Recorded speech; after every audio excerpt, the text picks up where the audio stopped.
Hargreaves, and I'm chair of the committee. This meeting is streamed live on YouTube, and members of the public and media are welcome to watch the meeting remotely, listen to discussions that are taking place. Before we proceed with the meeting, I would ask members of the committee and others in attendance to please make sure that your mobiles are on silent or switched off, please.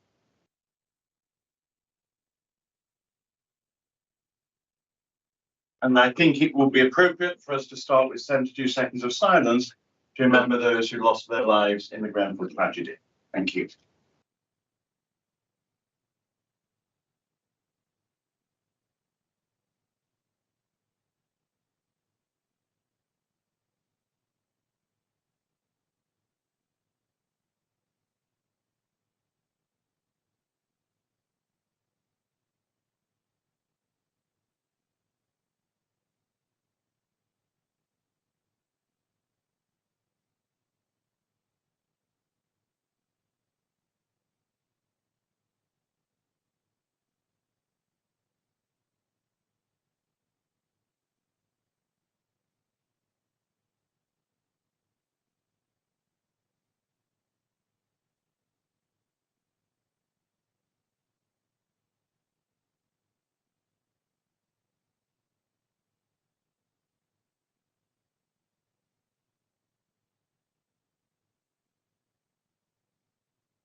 Thank you. So we now turn to the agenda. Item number 1, apologies for absence. Apologies that we received from Co-op and drilling. Okay, I think that's it. No other apologies. Thank you. Declaration of interest. Do any members have an interest to declare? The PSAA, sit on the board. Yeah, thank you. Any other interest to declare? Thank you. Item number 3, the minutes of the previous meeting. The draft minutes took place on the 23rd of June, were circulated to the committee members on the 11th of July. Do we have any amendments to those minutes? I have a few typos that I spotted, but I did wonder about the sentence on page 6, the fourth paragraph down. It didn't seem, the second sentence, separate materiality will be determined for the pension fund accounts as the amount when including assets is less than 22.5 million. The liabilities are considerable and thus it would be audited. It didn't seem to quite string together. So if that could be reviewed, I'll give my typos separately. The only other thing I had was on page 11, you talk about the Notting Hill Carnival and the need for funding to address various issues. And now that's quite close. I just wondered what the position was with that now. Okay. So let's just do the minutes now. I think, Dave, can you say anything on that? Yeah. So with those typos and we adjust the wording of that, yeah. Are we happy to approve those minutes of the meeting? Yeah. Thank you very much. David, I think the funding there has some funding.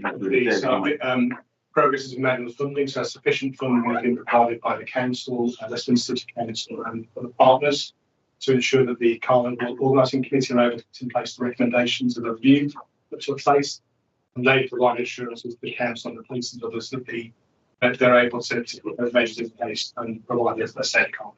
So that's something that this is for this year, so there'll be obviously further discussions beyond that.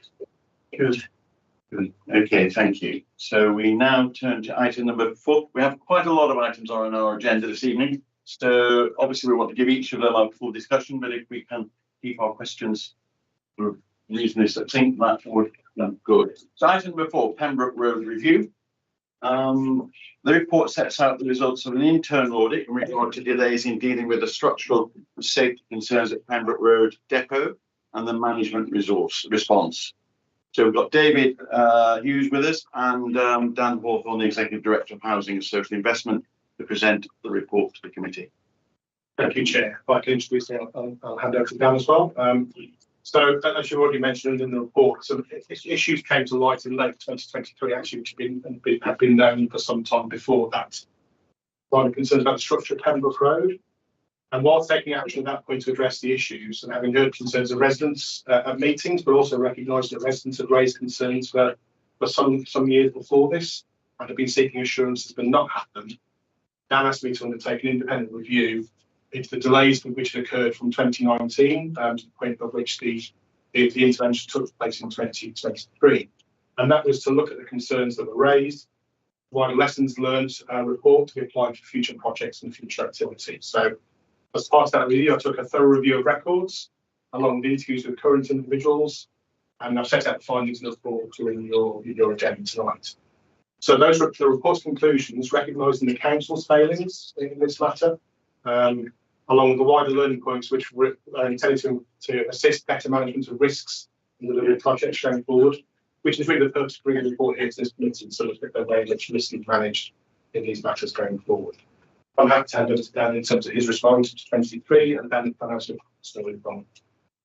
Thank you. I won't rehash what's in either David's report or my kind of little appendix to it. But I guess the one thing I would say is that I would attribute perhaps at least some of what's described here to kind of to us organisationally falling short of what you might describe as a kind of what we want in terms of a high accountability, low blame culture, if you see what I mean. Yes. And so in that spirit, if you like, I've been very much looking at this, and certainly my note, and I think the way that I've interpreted David's report is very much in the spirit of what we can learn as an organisation and where we fell short as an organisation. There are some names now, partly because, as David has made clear, his report was based on having to kind of go through the records that existed in individuals' email accounts and so on. But that I think kind of, for me, principally, both the backward-looking and the forward-looking element of this needs to be about what we learn as an organisation and how we organise ourselves, both kind of in terms of process, but probably also in terms of culture, in order to minimise the risk of this kind of thing happening again. Thank you. And I think from our perspective, I see this as a risk register issue, and what I'm keen to learn tonight and be reassured of tonight is that the actions going forward will actually ensure that the risks are mitigated and we've learned from it. Members are aware that we have had an email from one of the persons mentioned in the report. They have raised a number of very important questions, and I think it's right that we take some time outside of that meeting to address those questions and formally respond to the individual, and hopefully we will bring the responses back to this committee to review.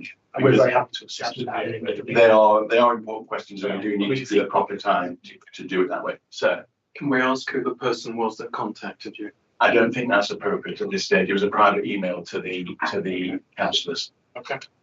Thank you. So Dan, just to really get there onto your point, if we go to page 37, what I guess we are interested in as a committee is what, at the high level, you've mentioned a couple of things. Reading that report, there are several issues that come out, things like the number of staff are in, staff change, the number of staff that change, how long people are in a role, the handovers, a whole range of issues around that, and just basic project management. You know, these are complex projects. Okay, it's not HS2, but it's an important project for us and for the residents and the people who work there. Can you sort of just elaborate on page appendix 2, which I think is more your appendix, isn't it? And just give us that reassurance that we really do understand what went wrong here, and we are putting in place.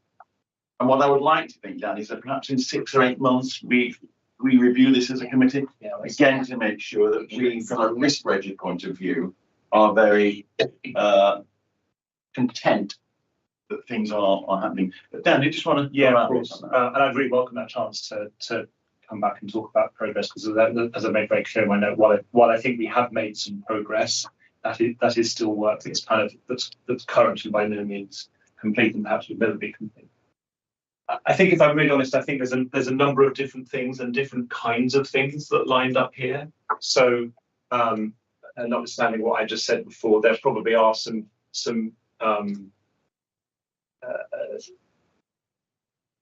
individuals who at a particular moment made the wrong judgment about whether and how to escalate things. I think there are also and I don't say this by way of kind of mitigation or excuse, but it's really clear that this situation was significantly aggravated by the onset of the COVID pandemic, which both kind of distracted the organisation, but also distracted individuals. As I say, but in a way, what that revealed or aggravated was the fact that we didn't have the robust process of project management in place, because if we did, they would have survived the interference of the COVID pandemic. But the system was too weak, I think, or sufficiently weak then to be interfered with by the redeployment of some staff and just shifts in organisational focus. So as it says in the report, as I said, there are various things that lined up. The first of those is that this whole situation arose from the fact that in respect of Pembroke Road particularly, the Pembroke Road depot particularly, but I think the council's kind of operational property portfolio more generally, we were in an approach of reactive asset management rather than proactive asset management, and what that leads to is a situation where you're not doing kind of regular stock condition surveys and then using those condition surveys to do proactive planned maintenance of your buildings. So the other bit of my job, we do this in housing all the time, and it's absolutely standard practice as you'd accept, not only from a safety point of view, but for all the other reasons why that's important in housing. And I think it's probably fair to say that at the point that these problems crystallised, we were more mature in doing that in housing, or we were approaching a greater maturity than we were in operational assets. So in February of this year, we leadership team approved the first update of our asset management strategy for some time, and there'll be a more detailed further iteration of that in February next year. We deliberately bring it alongside the budget reports, because it's part. A good asset management plan informs your capital programme, and therefore it's helpful to consider it alongside your budget, the budget position. And what that means is that by having an asset strategy, by doing regular stock condition surveys, and then by proactively planning your maintenance, you're not in a position where you're then having to react to issues in the building, which is, as it were, not only better from a kind of safety and compliance point of view, but also will save you money over the long term, because it enables you on a kind of stitch in time basis to mitigate kind of bigger, more risky situations arising. So that's point one. And then point two, because albeit it was in a reactive context, these issues were identified, they were known. As the report says, there were a series of kind of written technical reports which clearly identified that work needed to be done, made clear recommendations, and the council acknowledged that in initiating, but then crucially never really following through on the work that needed to be done in order to, first of all, to understand in more detail what was required, and then to carry out that work. So the changes that we've made there, which again have certainly started and are well underway, is that our capital programme, actually for reasons that are largely unconnected with Pembroke Road, but anyway, we have instituted a much more kind of rigorous and consistent approach to project management in the social investment and property team, which is responsible for the maintenance of the operational assets. And those changes are both at the kind of programme level, but also at the individual project level, where there's a not only a more standardised approach, but also a much greater clarity on roles and responsibilities, such that certainly for a project of this significance at an operational asset which is not only critical to council operations, because obviously being able to run the bin lorries is one of the most important things that the council is able to do, but also because quite unusually for an operational building, Pembroke Road also has housing on top, which of course kind of increases the complexity and potentially risk profile further. But a project like this would automatically have a level of senior involvement and oversight in a project board, for example. So one thing I would want to say is that I think most of the diagnosis that comes out of David's report, and it's reflected in mine, is not just these aren't just problems that happened about Pembroke Road is the example we've got in front of us, but actually they were wider and more systemic. And so most of the changes that we talked about are changes that we need to make, not just in respect of how we're managing the Pembroke Road project now, but how we manage our assets more generally, how we manage projects and our capital programme more generally. But to use Pembroke Road as an example, we now have a very well-established programme board chaired by an executive director, not by me as it happens, but by the executive director for environment and neighbourhoods, who obviously is the kind of main client, if you like, in terms of the waste depot, but I attend it and other senior directors attend it. And that just gives a much greater line of sight for us both to understand it at senior level ourselves, but then also, of course, as senior officers to be able to brief members. And critically, in the context of the complexities I just described at Pembroke Road, it also means that we can join up the work that we're doing between, as it were, considering the operational implications for the waste service, considering the asset management implications for an important council asset, which also includes council offices, and crucially, join that up with the thing about with the way that we communicate with the residents who live above, and the way that we integrate this work with the investment in the homes in the estates above. So it's a really complex program which needs that senior involvement in order to be able to do that joining up.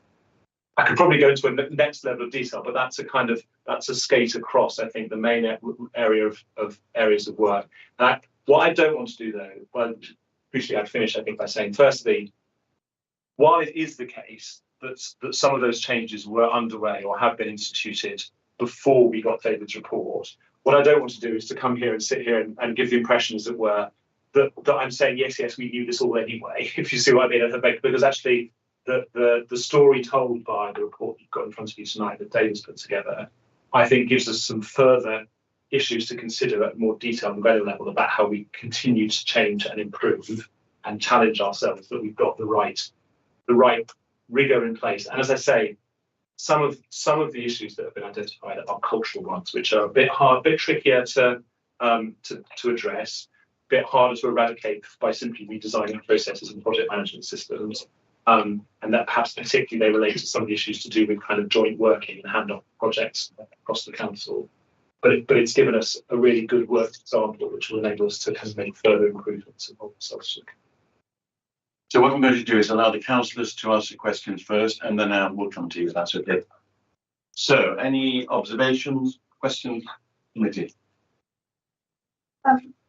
Yes, please. A couple of things. I think the chairman's actually just covered the sort of staff handover and when people leave, but do you have a central repository where you can put these documents, the key documents, and has that been improved in the mechanisms? Because I'm very conscious that when people leave, their email boxes are usually closed down, and actually that will all the sort of chains go away with it. So that's my first question. And then I also, page 38 in your section, you talk about in paragraph 9, and it comes up a couple of times, which is culture. Culture comes up in paragraph 9 and paragraph 12. And I just want to understand, what is the cultural issue that you want to address, and how are you proposing to do that? And then can I add to John's first question about project management? Do we explain to us what project management systems we use? Do we use Print whatever, or what do we do that would help to keep those records and people to know what stages are at? Because again, coming out of it is that people in departments don't talk with other departments. Anyway, so that's really just adding to John. And actually, in my mind, these two questions are linked. So on the first question, so absolutely yes, there is the approach, and in fairness, this is not a recent change, although I do think there has been some recent progress in ensuring the uniform use of the system. But the system is exactly as you described it. There is a centralised repository using the SharePoint software system, which effectively means that not only the project documentation is maintained in a place that should inoculate us against individuals leaving, but which also is organised in a consistent way, so that if you understand how one project's put together, you can easily then navigate how another project might be put together.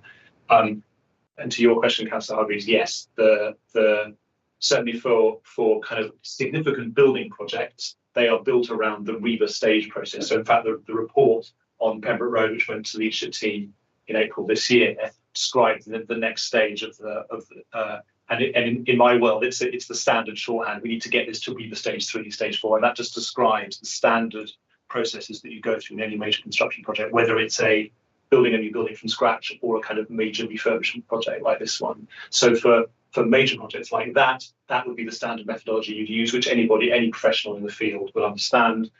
For smaller projects, you wouldn't use the REBA stages, but you'd still use something like the Prince 2 methodology in order to ensure a kind of a kind of consistency and transparency. Was that not? I think there's very good reason to believe that that was not used. I mean, the problem, of course, that David had in putting together his report is that he could only find what he could find from his search of the emails and the shared folders. But certainly, based on the evidence that David was able to find in his retrospective look, I think we can reasonably comfortably conclude that those disciplines weren't being followed. Interestingly, as the report says, there were several different bits of work underway at Pembroke Road at the time. There was the refurbishment of the office as well as this work. And this was probably the bit that was being managed in the least sophisticated way, if that makes sense. So I think there probably is reason to think that the other bits of the project were being managed in accordance with our expectations. But this bit, in relation specifically to the structural issues in the North Side Depot relating to the concrete, I think there's every reason to think that wasn't. And are you confident now about with what's happened since and the measures you're taking? Well, never say never, but that is less likely. I am confident that. And would you be able to come back in 6 months' time to show us some examples of where that is now happening? Yeah, not just in this project, including this project, but certainly not in this one. So I am confident of that, and I'm confident of that because I think if I'm being really honest, I'd include myself in this. That I think that the nature of the professional supervision is stronger, so that there's less a sense of, particularly there's something on this in my note about every project will differ from project to project on quite what the level of senior involvement is in it, depending on it, the various characteristics of it. But certainly for a project of this nature, I think that kind of, and this starts to get into the cultural question as well. I think there is not only is there a greater level of professional discipline and supervision, but that has to be coupled with an adequate level of what I think I would call professional curiosity on the part of every stage of the management chain, up to and including a post like mine, and actually, I'd include the chief executive in that as well. And I think probably reading David's report, there were. I mean, as the report highlights, that there probably was a shortage of opportunities for things to get escalated up in the way that they could. But of course, I'm asking myself questions off the back of David's report about whether there are moments that I could have shown a bit more curiosity about, and I think I've certainly learned lessons from this on that front. So you're right, I would never say never, but I do think we've got a stronger structure in place, both at the individual project level, but also in the way that we manage the overall programme, to reduce the chances of it. On the culture question, I do think a large part, so we do know from kind of evidence from staff surveys and other ways that we kind of gauge staff opinion, and I absolutely don't think this is unique to Kensington and Chelsea. It's a problem that all large bureaucracies have, that there are challenges that we have in different bits of the council working together properly. And it's very easy for me as an executive director who spends I spend time with my opposite numbers, my fellow executive directors every week. We have a good relationship. I'm very confident that I know who to talk to if I've got an issue about something in another part of the council. The further you go down in the organisation, the harder that is, because the less visibility you have in the rest of the organisation, and the larger the bureaucracy. I don't use bureaucracy in a critical way. It's just the nature of the kind of organisation we are. The more that you've got to people swim upstream in trying to promote that culture of instinctively thinking about who needs to know about this, either upwards or sideways. Who might know something about this, which is going to help me make the right decision? How do I hand off this project to someone and maintain my own contribution while also bringing in the contributions from others? And I think some of the failings, there's not one single cultural or procedural problem which has led to the failings described in David's report. It's one of those situations where kind of a number of different holes lined up in a way, and then the kind of problem got through all of them. But I think one of them was about the culture of cross-council collaboration. One of them was about the culture of, like I've described, kind of professional curiosity, but also the importance of everybody at every level of the organisation actively engaging their judgment when thinking about who needs to know what when. And my management style is one very much, I'm not inclined to be kind of, I don't have the capacity to be actively looking over everybody's shoulder all the time, seeing what they're doing. And that relies on me having a degree of trust in people's work and a degree of judgment about when I do need to intervene or ask the questions. But it also relies on the judgment of others to make the correct decisions about escalation. And I think there are one or two examples here where that judgment wasn't correctly exercised. And I think that's a cultural issue so I think part of the leader's job in this situation, if you're kind of asking what are we doing about it, what am I doing about it, is just to make my expectations really clear about when I expect people to be using their judgment, and then to give them the support that they need to exercise that judgment by giving examples. So one of the questions about kind of what next with David's report is how can we use this in a constructive way as an illustrative example, as I say, not in a blame way, but in a kind of, every report like this is a gift to us because it enables us to kind of tell a story and to think about how we do things differently next time. And there's a constructive framing we can give that. And this and other examples can be used as ways to tackle that culture. Every cultural problem is tougher and longer to tackle than every process problem, if you see what I mean, because you can rewrite a process in a week, but you certainly can't change culture in a week. But I think, all the more reason why focus for someone like me has to be, if anything, disproportionately on cultural questions, because they're the tough ones to crack. Thank you. I wanted to follow up as well on culture, and I think you've just sort of said it there in a nutshell. The cultural aspects of this are going to be more difficult ones. And when we say culture, it's quite a vague term, and the report and what you've said sort of identified a couple of different aspects of that. And I guess in terms of ensuring that we resolve things going forwards, we need to be quite clear about what steps to take. Having identified successfully the aspects of culture that are problematic, what steps can be taken to address each of those? And I suppose towards assisting with that, maybe, I was wondering if you had any thoughts about what have been the barriers up to now to reaching a more constructive culture in those different aspects about collaboration and escalation and blame and so forth. Well, yeah, and I think one of the words you've used is for all that I kind of describe some of these issues, which I think just kind of exist in any large organisation.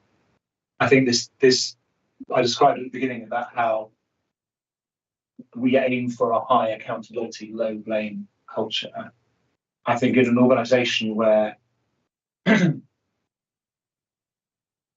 the risk of overstating the impact of this, but I think it is relevant here that where something dreadful has happened, like the Grenfell tragedy, it casts a long shadow in that people can find it hard to, particularly perhaps on issues of safety and building safety, to feel comfortable and safe saying, I don't know what to do here, or this feels uncomfortable, or to kind of seek help and raise concerns. And so,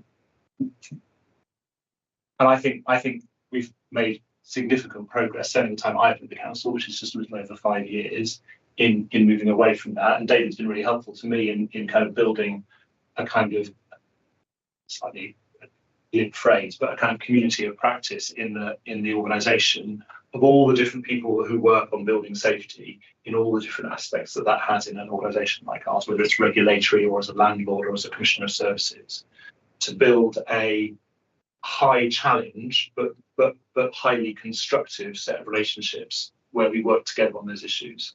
I would say that again we've got progress to make, but one example of that is that when we did identify the issues in 2023, the building control team, the council's building control team, very strictly and professionally played the professionally required role in taking the regulatory steps it needed to identify the problems, but it did so in a way that was highly communicative and collaborative with me, with the chief executive and all the other players involved, such that it was not at all kind of adversarial or antagonistic. There was absolutely no punches pulled in terms of the regulatory decisions they needed to make in the way that they were articulated, but it was done in a way that was, as I say, really constructive and collaborative, where we all took shared ownership of a situation which we knew wasn't acceptable, but where we also knew that we would have the best chance of dealing with it would be by working together. So that gives me a small amount of optimism, if you see what I mean, that we can do it. But as I say, I think there are some things that are structural in any large organisation, probably aggravated by our particular history, which can sometimes get in the way of it, where people can feel either either defensive or afraid of blame or any one of a number of other things that might inhibit people, sometimes subconsciously, I think, from being able to speak at the right time to the right person to raise an issue. I mean, in a way, the culture pre-2017, you might say that it might have been problematic in the sense that it led to safety catastrophe. And I wonder if you're saying that this is now exacerbated, given that work has been going on in the council since 2017 to correct what went wrong there. Is it the same problem or is it a different one? No, I think, actually, in David's reflection on this, I think that the net. But I used to be very careful, of course, because I wasn't on the council before. So in a way, though we do, of course, have the Grenfell inquiry report, which paints a kind of quite detailed and effective picture of that. I would say probably that overall the position is better. I think that this is an organisation which takes its responsibilities to safety more seriously and involves kind of residents and the users of our buildings in a different way. And there's a whole range of factors which have improved considerably. I would just say that there's a slight drag on that improvement created by some of the understandable organisational and psychological impact of the tragedies. I just think that's a reality. But we wouldn't have got one.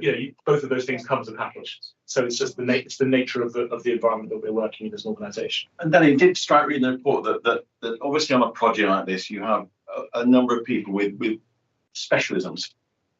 And that's sort of one gets protection from one's specialism, but also other people don't invade your space because they see you are a specialist in that field. And I just wonder what work might be done or is being done to break down that specialism and make the processes more understandable, make people feel able to ask questions that appear stupid questions or ignorant questions. So the reason I'm laughing is that I am not a specialist. I did not come through any of these professions. And this group that we've established on building safety, which I chair, and which brings together all of these professional specialists, but in a space where the chair is occupied by someone who has none of that background, I have license in that situation to ask exactly the kind of questions that you're talking about, and by virtue of that, to create an environment where that is kind of, this is crucial. It's not only that it's permitted, but that it's expected. Right. Yes, you see what I mean. Yeah. And that people that in that situation, I would not tolerate, and I think probably I would probably make a show of not tolerating any walls being put up of kind of professional. Actually, I'm pleased to say we don't often see that, and I think we've kind of succeeded in creating an environment where people see the value in sharing these issues and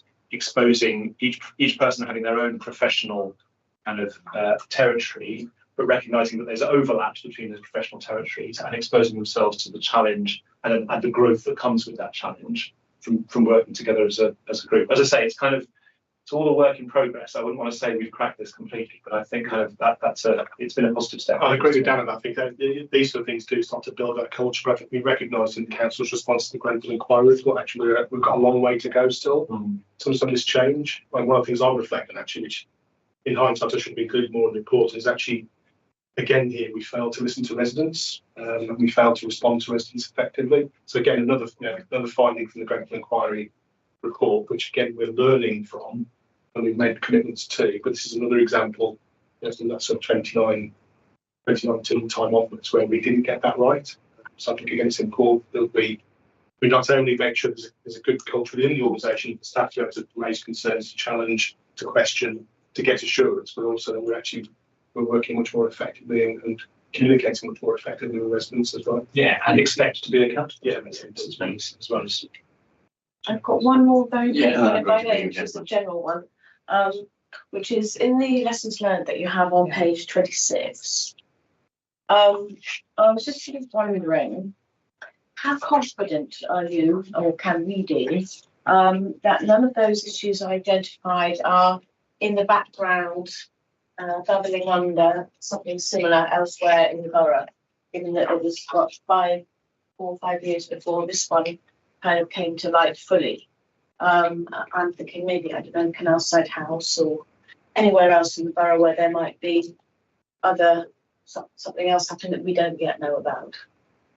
I think from my point of view, yeah, Dan has obviously alluded to some of the governance arrangements we've got in place from sort of corporate perspective. I think there are other governance arrangements I'm aware of that now are much better at looking at sort of major projects and programmes. For example, in housing, there's a regular challenge board there around the key work being done around council housing.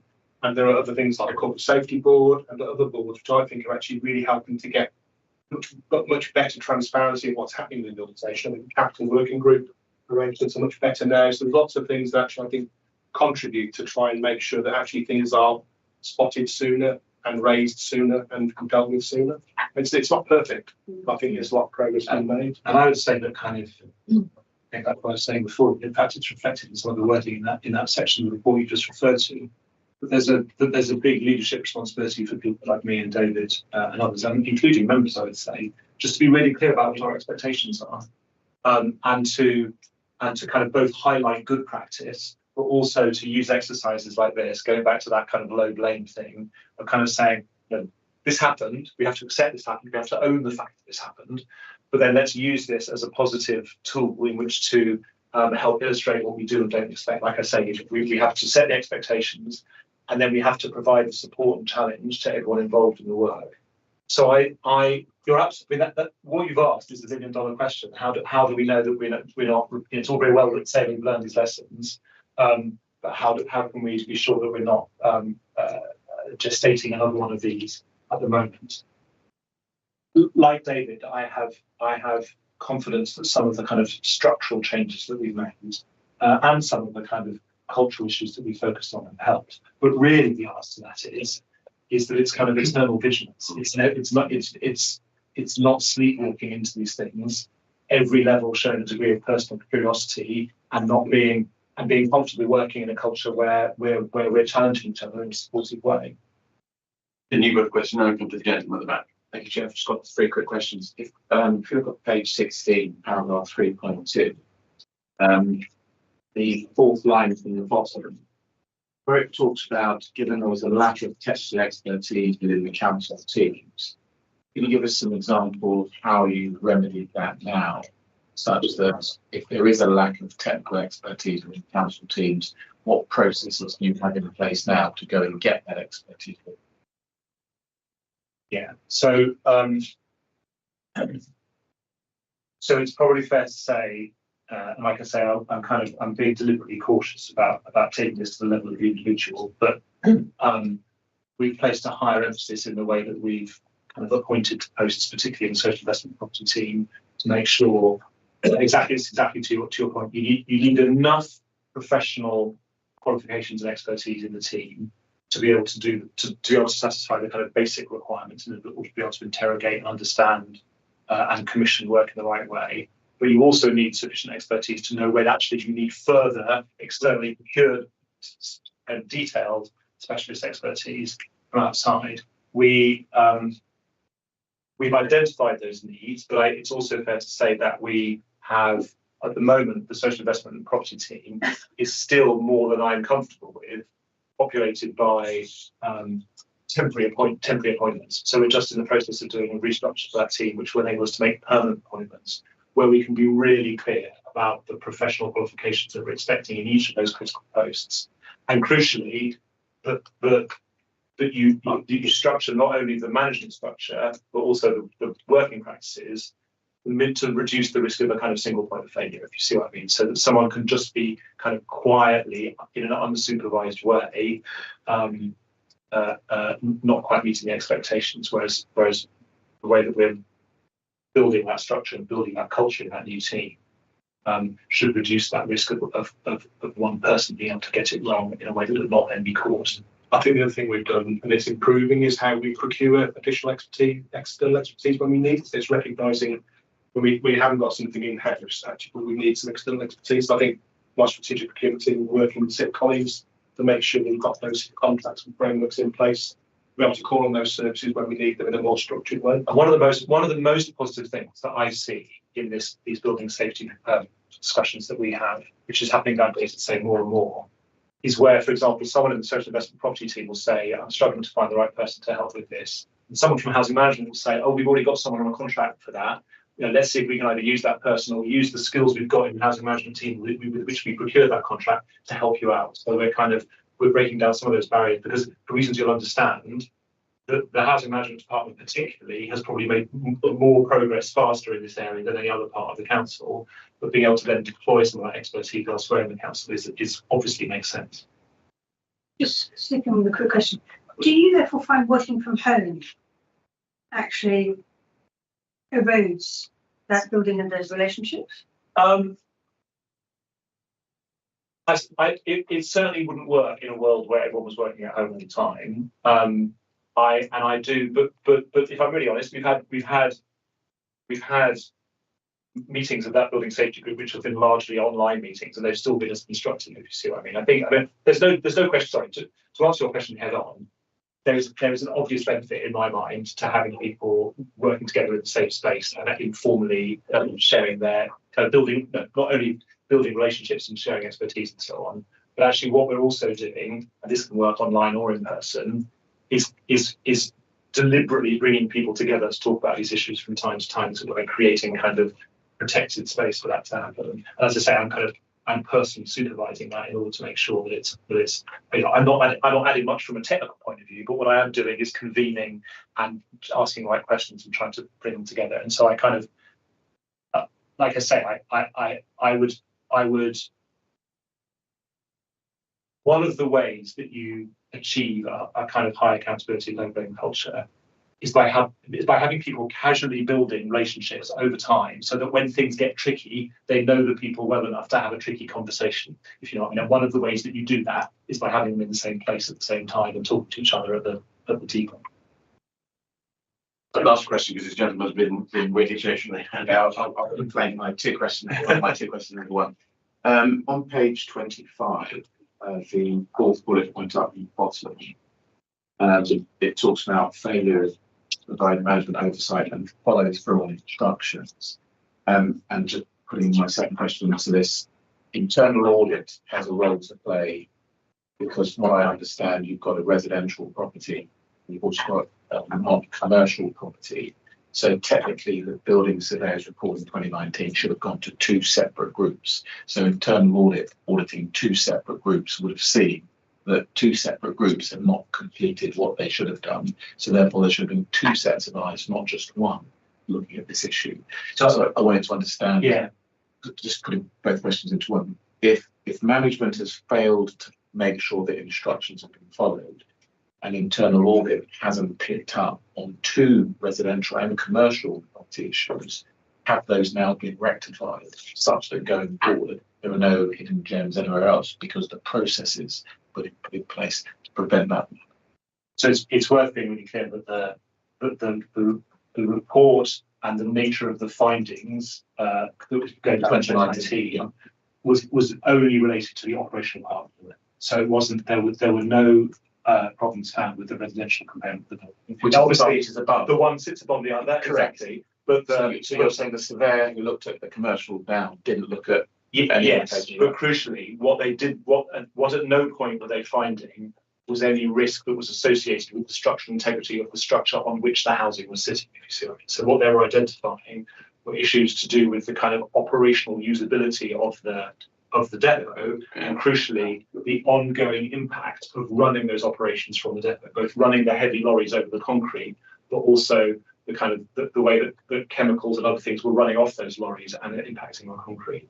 Now, clearly, because of the complexity of the depot, the north and south side depots, when we are doing the stock condition surveys, we need to understand how the whole building is operating as a whole, and we do need to integrate the kind of operational property and the residential property element, and to the extent that it's reassuring, I can certainly assure you that housing management are a very active participant in the programme board that is now managing the overall picture. You see what I mean? David's probably better qualified to answer specifically on the role of internal audit. So I think for me, the two things I've seen have improved over time since these events occurred are the programme management arrangements that Dan's described, social investment and property, which give a better grip and control of what's happening on projects and programmes. I think also actually the risk management and the risk register sort of processes really help. So we work with Dan and his teams in terms of making sure their risk registers are up to date, that they're capturing key risks. I think they are ways in which we, as internal audit, have identified potentially there was an issue. I bet we wouldn't have necessarily got into that level of detail on a particular survey done by a particular time on a particular property, given the council has hundreds of properties it manages in the corporate estate and tens of to 12,000 in the housing, social housing side. So I think for me, the kind of structures there to help identify there could be a problem. The PMO arrangements and the risk management arrangements are much better now to be able to draw some of that out. Yeah, but perhaps one thing I would say, and this is perhaps something for David might take away, is that given what this story has told us about the stakes on getting this stuff right, I wonder if there might be a role for audit kind of over the next kind of 2 years or so, now that we are saying that we are getting a more organised approach to asset management in place.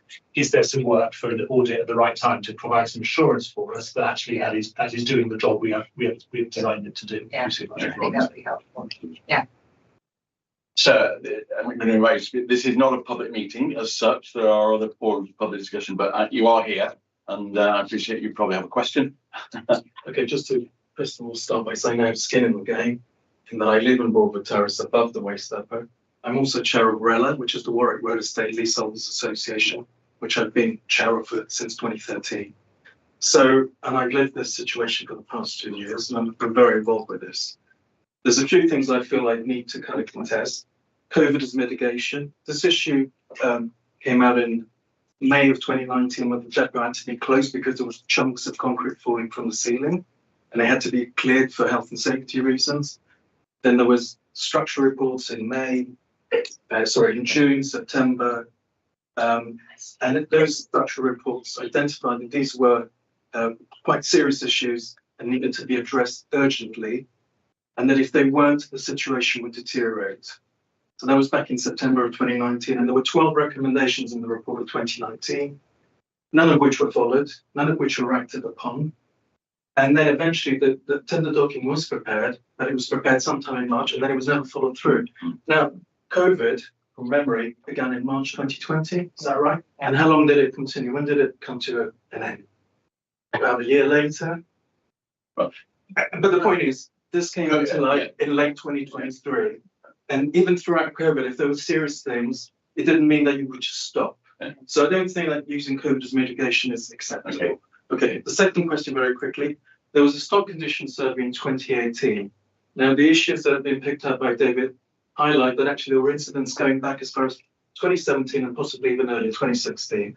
And I know incidents in 2021 and 2022. I even wrote to housing management about an incident in 2020, and I've sent the email to them. So there were multiple opportunities when this issue reared its head again, and there were opportunities to act upon it which were discounted. So in terms of culture, I think this is at the heart of this issue. And in terms of, Dan was very generous in saying, there were opportunities for escalation that weren't taken up. There were multiple opportunities for escalation, and the person in charge, and it's all very well talking about a no-blame culture, sometimes people are to blame. And there are very clearly individuals in this scenario which were negligent, who were aware, they're senior surveyors, they would have realised the implications of those reports. And for whatever reason, which I find incredible to understand, they elected not to do anything. They simply sat on their hands, buried these reports that they were aware of, and did nothing until they were forced to do something because people asking questions, people like myself in 2023. And it's only because of resident engagement that this has come to light. If it had been left to the council, the thing would have just continued to deteriorate. And then eventually maybe the bridge would have fallen down, or there would have been serious injury, or something else could have happened. So, this thing of no blame, okay, that's fair enough. But sometimes people aren't to blame and people should be made accountable. And I don't accept that, there were multiple opportunities for escalation. And that individual, for whatever reason, didn't feel it was necessary to do that. He sat on his hands, didn't want to engage with this at all. And, God knows what would have happened if residents hadn't got involved, because eventually something would have collapsed. And it's all very well saying that the structures above weren't in danger, but I live there with my family, and that isn't really that reassuring for us. You know what I'm saying? The whole building, isn't it? Yeah. So, And the other thing, and this point is about taxpayers. When the problem was first identified in 2019, the estimate for the remedial works were £1 million. Okay. Now in 2023, when we would have highlighted and now they've done some further stuff, the remedial work now is estimated at over £10 million. So that delay of 4 years, whereby the same poor practices that we've been practiced that were highlighted in the reports of 2019, which continued throughout the 4 years, were never altered or changed. You know, the concrete was suggested that it would be covered with a seek element that would stop water ingress. It was recommended that different chemicals would be used which wouldn't attack the concrete, so on and so on. All these things that were known in 2019 simply continued as if nothing had come out. And now the result is that the condition is in a much poorer condition. Okay, and so that will have significant financial imperatives for the council. So, you know. And the thing is, why wasn't it picked up in 2018 when they did the stock you've highlighted, so there is a lot of the issues that are in there. Yeah. And I hope you've marginally been slightly, I cannot add any more words, reassured tonight that that is recognised. And I think the report recognises that. And you've added to it, and that's very useful for us to hear from your perspective. And I hope you've been marginally reassured. It's not going to that things are happening. I am marginally reassured, and that obviously this has come to light. But I have to emphasise that it had not been for resident engagement, it wouldn't have. Yeah. And we would have probably heard about this in 5 years' time when something would have gone much drastically wrong. Okay. And the thing to highlight in terms of culture, when I read this report and from my lived experience, I couldn't but help but think of Grenfell, because all of the same failings, you know, the way that people wouldn't act on recommendations, just bury their heads in the sand, a culture of other people were aware of this. I know that other people were involved. People have admitted to me that they knew there were some of this stuff, but they simply didn't speak up for whatever reason. They were afraid to speak up. They were afraid to open a hornet's nest. So many of the same issues that happened in Grenfell, we relived here. Okay. So, and what concerns me is that Grenfell was 2017. This stuff is happening in 2019 through to 2023. And given all of the, you know, public demonstrations of contriteness and we must learn the lessons and so on and so forth. But my sense is that the people that were working in the depot, all these senior level of managements, quite senior people that had been at the council a long time, hadn't learned the lessons. Had learned no lessons. Okay. I'm going to thank you that pause you there. Said with I could say a huge lot more because I know a lot more, but I will keep quiet. Feeling. And can I thank you for coming to this committee, because I'm sure we found your contribution also builds on what we've heard from the officers. So thank you very much. And I would say that the report is good, but I also think there's a lot of glaring omissions and it could have been better. Okay, that's all I'm going to say. Thank you very much. Thank you for that. I'm going to bring this to a close now. This was make one exceedingly brief comment, just to say that I share with you expressed there that it is redolent of the issues that were exposed with Grenfell. And that's why we need Dan to come back in for 6-8 months to actually bring us some concrete examples of well, this has happened, not necessarily on this development, or it may do, but on others as well around the road. So thank you for that discussion. Concrete being the operative word. Sorry. Thank you for that. We've discussed the paper, and I think we should now move on to item number 5. Thank you very much. All right, right. So that's the end of this particular section. Yeah? It is, yeah. We'll move on to the next item. You're very welcome to stay to managing medium-term financial risk if you wish. But I think I'll go and tell you. Yes, thank you. So let's now move on to item number 5. Managing medium-term financial strategy risk. The report relates to the arrangements for managing risk in respect of Council's medium-term financial strategy, which was presented to the leadership on the 9th of July. Can I ask Councillor Kamali, Member of Finance, and Mike Curtis, Executive Director of Corporate Resources, and Lisa Taylor, Director of Finance Management, to present. Come on, you've got a star role here. Present to the committee. And again, I'd like us perhaps to sort of widen our discussion a bit to look at financing going forward from a risk point of view, and what we as a committee need to get better at or do more of in what look like challenging times. So over to the team. Thank you, Chairman. I think you summed this up very well at the end there. Challenging times, most certainly. I don't think, in fact, financially, London has seen such challenging times in its metropolitan borough history. The figures in the report are very stark, and I think what's perhaps not in the report, because it's more around the service delivery, is just what the knock-on of those figures are actually going to mean for our residents in their homes and the services that they receive.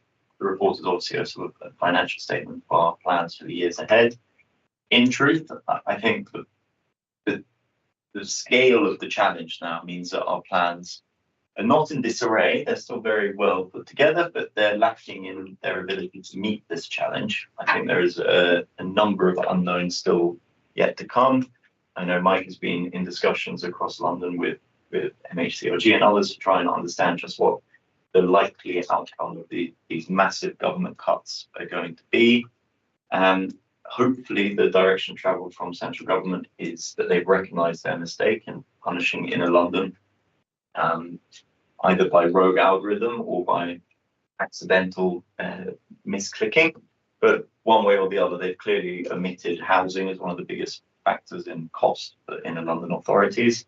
And I don't think they've really understood quite the likely impact this will have on deprivation in boroughs which already have high levels of deprivation, certainly in Kensington and Chelsea, but also Camden, Islington, Westminster, etc. So I think you mentioned risk. You'll be well aware that our council plan can only be delivered if we're able to fund many of these projects. And it's in your risk report that it highlights that being able to afford the item is one of the biggest risks in being able to deliver them. And given the numbers in front of us tonight, I do think that puts an awful lot of risk into our future plans. Perhaps. Thank you.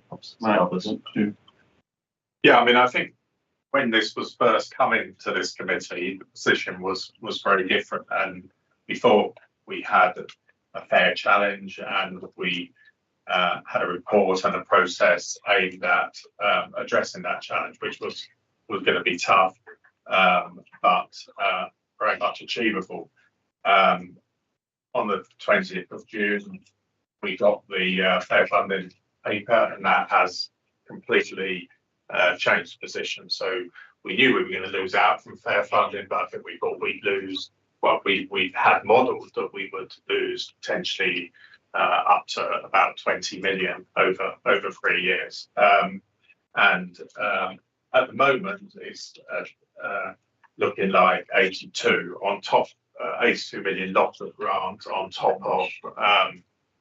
of the other pressures we face anyway. So that's 82 million cash. So we're getting no, apart from, well, that actually takes account of a 5% cash tax increase. So we're getting no extra cash for no extra money for inflation and pressures and pay awards and contracting increases and so forth on top of that. So that gives us the pressure that I think is shown in the report of just over 100 million pounds to find over 3 years.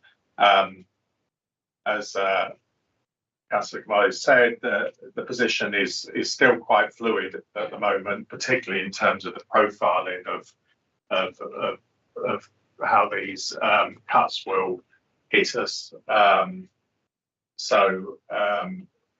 also we hope we're able to change the total quantum. We've had various discussions. We've got another discussion tomorrow with MHCLG. There's a lot of lobbying going on, and I think that's the key issue at the moment. At the same time, we've got to prepare for it not changing, and we think the worst case scenario is now what's outlined in the report. Obviously, we hope through the lobbying that it will be slightly better than that. What it won't be is what we thought it would be before the 20th of June. So that's where we are, really, having to do the sort of work that's outlined in this report, and having to look at probably more severe changes if the worst case comes to comes to fruition. Sorry, you talk about the lobbying, and I know Audit is working hard with this, and Camden, Westminster, etc. Yeah. Why would the government change it? I mean, if they come out and said this, why are they now suddenly going to change it? They must have done their sums. They must know what the. They take lots of U-turns, this government. Well, that's a hope. I'm trying to be. I think because I mean, it is good that obviously that it's cross-party, the councils that are affected, and it does feel like. I mean, it's also the fact that Inner London is actually the only area that loses out from the fair funding review. So Inner London is basically funding the rest of the country as an area. There are a number of districts who also lose out quite heavily, and they're up and down the country actually. But as a single area, it's Inner London boroughs who are losing out. I think there are things that they have got wrong about the formula. You know, they greatly simplified. What they've done is they've greatly simplified the analysis of need, and they've made different assumptions. We don't think they've taken enough account, for instance, of housing costs, of other costs of population density, of deprivation in Inner London. So a lot of stuff on what used to be called area cost has virtually fallen out of the formula. So there used to be a quite significant area cost adjustment in the formula. So we have to try and persuade them, including through London MPs and through lobbying, to try and put that back and make the position better. There's also quite a lot of changes in the children's formula. In the way they calculate need for children, which we don't think which Inner London doesn't think reflects the position in Inner London. I think the difficulty we have, and certainly we in our case, we'd wish them to U-turn on this one, but we have to recognise this. They're doing this on a redistributive approach. This isn't new money. This isn't money we were earmarked to receive. There are lots of winners out there that will be benefiting from the 8 or 12 London boroughs that are having their finances so decimated.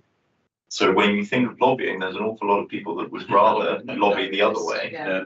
And they may say, well, Westminster Council, you had it too good for too long, for instance. But the formula weightings are the real issue. I think there's a genuine, proper challenge that could be made that these figures based on or mathematics rather than simply a political policy. But as you mentioned, it's Peter and Paul, isn't it? So if they give London more, so they're going to have to give somewhere less. And what is the time frame for this? You know, So- this is 26, 27. Yes, so the bulk of the savings would have to be in our budget for April onwards. I mean, the 82 million current assumption is it's over 3 years. We're hopeful they might taper that out or give us a bit more time. But if you think we were hoping to make sort of 35 million of saving over those years, up to about 51 was on sort of the worst case.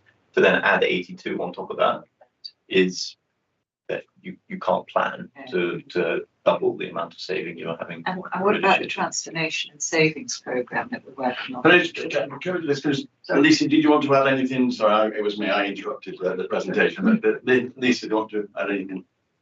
No, I think Councillor Kamali and Mike covered everything, but I'm happy to answer any questions. I think you've moved on. I think there's two issues. There is the money issue, and then whatever it is in the end, what are we going to do? And from our perspective of risk, what are we going to do? And that leads on to the transformation. So this, do you want to?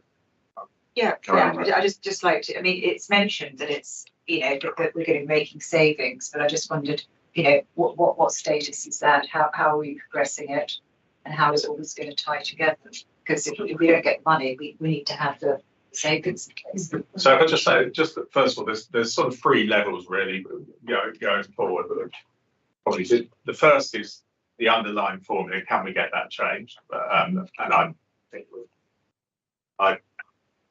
I take, we've got to do what we can, and I hope there will be some improvement. I agree, it's going to be very difficult to get significant change. Now, then there's the implementation of it. I mean, it seems ridiculous that the biggest cut that we're facing is, what they're talking about is a reduction of 5 to 7% of grant in the first year, and then flat for 2 years. Then there would be effectively a massive cliff edge after the 3 years to the whole lot. So you've got sort of we want that evened out, and we want something done about the cliff edge. So there's something about the implementation of it as well. And then the third level is what we do about whatever the result of that is, and how we change our budget and our spending and our income to accommodate however that. Because it strikes me, whatever the figure is, whether it is the 82 or it's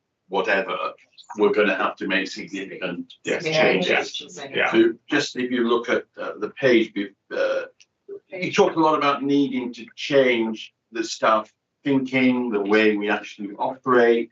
Something we actually touched on in the previous discussion, isn't it? About how the departments work, cost work much more, how we use technology across the departments rather than each of us. Yeah. So I don't know if there's any more questions on the actual finance numbers, if you like, or are you happy for us to move on to look at mitigation issues? And one question, I don't know when it's good to ask it, but you talk about scenario planning. I mean, it's a bit of it's a really difficult situation we're in because of the funding formula. Even if we hadn't got that, sort of interacts with what you were saying, we probably want a bit of scenario planning on the assumptions anyway, particularly on savings assumptions. And I can see that you're planning for that, but that doesn't come out in this as such. I mean, it does a bit, but there's probably more to come on that. Which just actually makes the situation potentially worse, but it will give us a range of outcomes, I guess. Yeah. I understand. Consultation closes on the 15th of August. Mm-hmm. What is the government timeline? Will they take it away and come back to you in September? And then when do they go final? What's working backwards? Where do we have to be by when? So we'll know. I mean, we'll get a response to the consultation. I think that'll be in September. And then they issue a policy statement, which I think they're talking about the beginning of October. It may slip to the end of October, but sometime in October, which will basically say how the formula is going to be implemented, and from that we should be able to really firm up what the outcome is. So in October, I would say, and then we actually get the settlement as normal. Christmas Eve or December, and that the policy statement in September should the real issue, as I see it, is say Christmas Eve, Christmas Day, whenever it may be. From then until when we're formally consulting on our own budgets in the new year, just setting council tax going forward gives us so little time to do any significant. But Jim, we must be doing that because we know. Get what the actual figure is, we know it's going to be something chunky. Yes, it is. So we are modelling some of the big things we could do quickly and what that might look like. I think one that we're very proud of in Kent, Jersey is we spend 14.8 million on council tax reduction schemes. So this is for people on benefits. We reduce their council tax down 100%, and that would be dissolved. That is within our gift. Could set it at a different level. We could vary it. A number of other boroughs have had to do this in the years gone by. But that means the poorest in society suddenly being given a very large additional bill that they may not be able to pay. There's other charges that we could levy. So we haven't ever levied the second homes premium. Which must be quite a lot in this borough. The modelling is around 12 million if that was to be implemented. We're seeing from Westminster that they're only projecting about 1.8 million. The issue we really have with the figures there is that because we've never levied it before, we've never had to collect the information as accurately as we may need to, and it doesn't necessarily account for people's changed behaviour. They may choose to make KNC their primary residence and make somewhere else a second. But these are big things that we are already, as the chair is saying, we're sort of scenario planning behind the scenes, because we could effectively announce them, go into the budget next year. The good work of the process, the sort of the 7 work streams of trying to make savings collaboratively has been ongoing, and we were working towards a balanced budget for the year ahead. Obviously, some things that we've put in the medium to longer term of savings for year 2, 3, and 4, we're now looking at whether we could expedite them, or indeed things that we were potentially looking at, we may have to take much more seriously. So that's sort of things like access to services and facilities where you could trim them, we now may have to simply reduce them quite significantly at much greater pace. The work is ongoing, but it's very hard to work out exactly what can be delivered when. And that's why this immediacy is the problem. So just a very quick question. On page 70, paragraph 8.24, we talked in the first line, we talked about emerging priorities not yet captured program. We get a bit of a flag or sort of an understanding of what you mean by emerging things that you haven't yet. So, for instance, we have both the capital program and the pipeline. So the pipeline are things that we have identified in the medium term that we will likely have to do. There's about £440 million sitting on the pipeline. Portobello Road is a good example where, following the report on counter-terrorism, we've already started the safety mitigations for Portobello, but we of course want to do them properly in the Kensington-Chelsea way, not with the temporary solutions that we have there. And that is a range of anywhere of about 15 to 25 million of potential works that are coming down the line. That's on our pipeline, but it's not yet in the program. So we obviously would like to bring that forward and not have temporary solution for too long. But given funding, you may be able to hold a temporary solution for that bit longer. But in Pembroke Road, as we've just discussed now, we obviously have to solve that. But it also means we have to solve our waste collection fleet and depot and the operational side of the structure as well as the residential side. And we know it's going to cost money. We just haven't quite priced in exactly what it may be.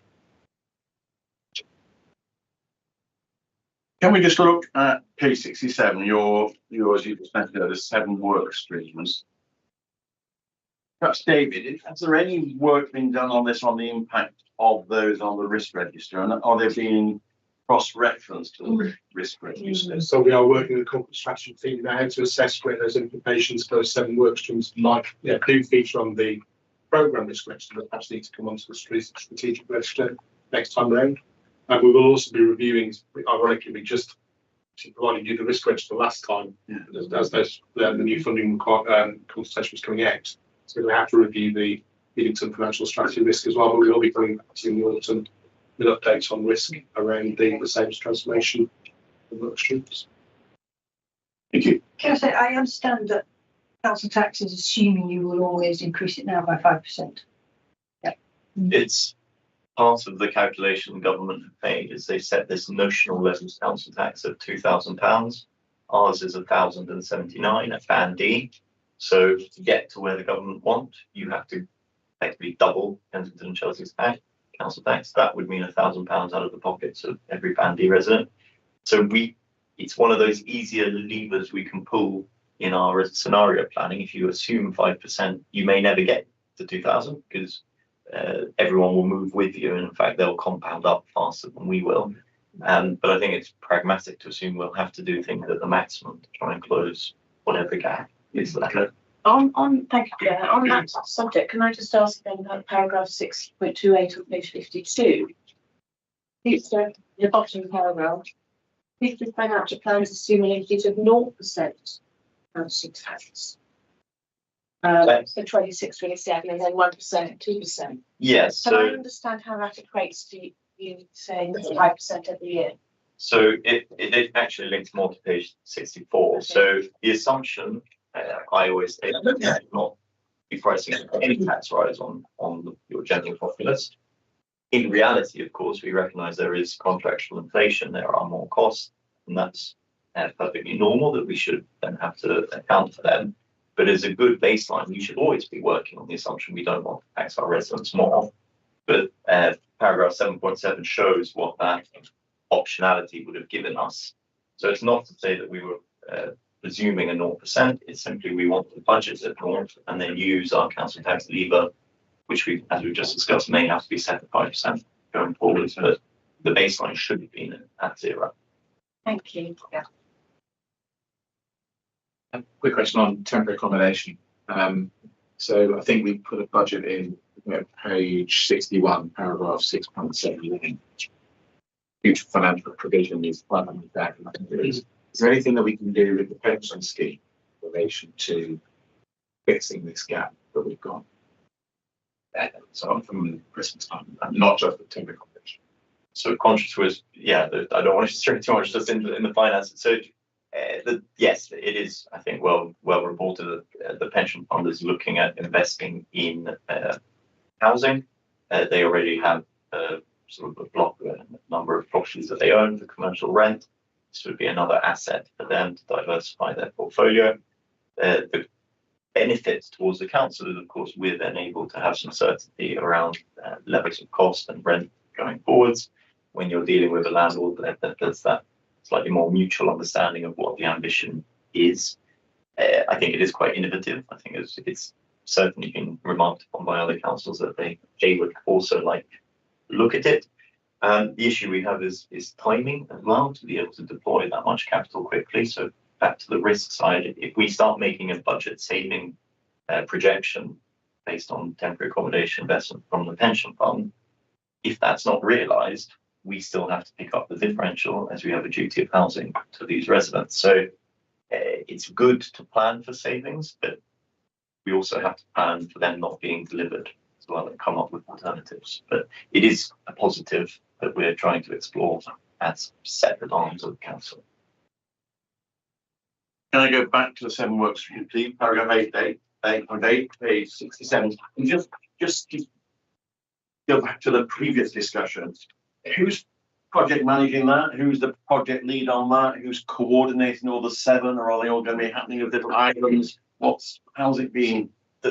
The absolute intention is that they're not islands. So in fact, you won't have an executive director sitting on an area they're most responsible for. And it is obviously coordinated through the corporate strategy team, through the chief executive's office. But each executive director is picking up one of these work streams as well as one of the directors. And really, it is about looking cross-council at it. I mean, each work stream is slightly different, but effectively they're looking at saying, the status quo is not going to be possible going forwards. We put this in place before the government changes, so we were really working at how we could make slightly more transformative savings. We had our own budget gap to cover. Really, it's now all of this has to go into slightly more turbo drive. Might be the wrong word, but I certainly won't be ignoring my laptop over the next month. In August, I've got meetings scheduled all throughout the summer during recess to make sure that Mike, from this sort of executive side, how would you respond to that in terms of how it's going to be led? Yeah, I mean, I think it's as Councillor said, it's been led by the transformation team, and I think it is. We have a transformation board. We go through all these at the meetings with the leadership team. So I think there's quite a lot of overview of these processes and trying to make sure that they're coordinated. We have to do that anyway because we don't want to double count any savings. Some of the savings might appear in more than one place. So it's very important to look at them both to have an overview of them and to look at them separately. But they're different ways, obviously, of looking at the council and looking at ways to drive savings out. We're going to have for the workforce one, we're going to have a voluntary redundancy scheme, which hopefully will drive savings from making people look at how they can be more efficient if people do take voluntary redundancy. So I think that was something we haven't done before or for some while, and I think will drive some efficiency. We've already took, I think we took 5% of staff savings last year, but in a more sort of directive, centralised way from above. This is a way of doing it from below in effect. So we've just got different ways of looking at the organisation and trying to drive savings. And I think because of the funding review, turbocharge is probably the right word. We're having to turbocharge these streams, and also departments are having to look at as well at other opportunities that they can put forward. So again, it does need to be seen together, because the enemy of any budget process is actually double counting and making the same saving 2 or 3 times. So we've got to keep very good governance on that. But like we discussed before, the issue is how that's led as a project, if you like, and the urgency behind it. And maybe those are 2 things we haven't done particularly as well as we could do in the past, and they are crucial in their application to these, aren't they? Yeah. So I'm just wondering when. Certainly got a lot of senior and member drive behind it, but then, as you say, you do need it at the detailed level. Senior drive is one thing, but so we're back in September. End of September. end of December. You won't know the figure by then, will you? So January meeting, I think we need to revisit this. We need to revisit the work stream project. And okay, you've only had Jen, I appreciate what we're working Christmas Day on this. So you've only had a brief period of time, but hopefully you can give some reassurance to us from the risk side that however bad it may be, we have a handle on it. I think so, and of course that rapid change will bring in an element of risk in itself. Yes, So yeah. we won't know quite where the workforce voluntary redundancy may land, etc. So yes, I think we'll have a better idea on our own steps, even if we don't quite know quite where we're trying to get to. Can I just, if I could just add on the timetable, so we put an extra meeting in or an extra report, into the September leadership team to just give an update. So it may not say any more about the numbers, but it will give a bit more clarity maybe on where the conversations are going, and we've responded to the consultation by then. And then we've got another report that comes to the leadership team in November. So there are other reports you can look at. It's not just between now and the January meeting of this committee, and those reports will go to overview and scrutiny committee as well. So we're trying to give as much information as quickly as we can. I keep saying to everybody, the numbers are draft, they're changing. There was a couple of weeks ago where they changed from sort of Monday to Friday. I'm sure that will happen again. Yeah. And they are very large, but I do think we do have options, and we, some of them we mentioned today. I mean, the interesting thing is, even before this, there were some authorities who I don't think knew how they were going to get to their budget next year. I think we didn't know precisely though, but we knew what our options were. We now need more options, a lot more options because of this. But we do have options. So I think we're in a stronger position as we can be. There are some councils who are both losing through this and we're also struggling to set budget reform. So I don't quite know what they're going to do. I don't understand to what extent are service heads going away and actually looking at what our statutory must provide services as opposed to optionals, and then ranking the optional extras in either terms of order or priority, early cost or priority. Because frankly, I think I just seen lots of those optional things. I mean, dare I say net zero, that they are big figures if you try to get to net zero, and I just fundamentally wonder if we have to start looking at those. So I think, that you're right, that's a very big, large commitment. But there's good work has already started. The Environment Select Committee had a report where they had identified statutory and non-statutory services, the costs that were attached to them. I've been having sort of budget working meetings with each director to understand. In fact, I had one today about housing to understand just what is statutory and what isn't. It's not quite that binary. Kensington and Chelsea has been very proud to make sure that we do statutory things very well. So we have great investment in things like prevention for children to make sure they don't come down the line. That's actually some of that is non-statutory, but we recognise that it saves money on the statutory things that come along, and we have a third outstanding report for our children's services. So it clearly is accepted by the industry that we're doing it correctly. It may simply be that we're not able to maintain that sensible spend to save mantra going forwards, and clearly you wouldn't want to draw the line on children's services as being the first place to find those savings. But a simplistic view is the statutory services to have one library.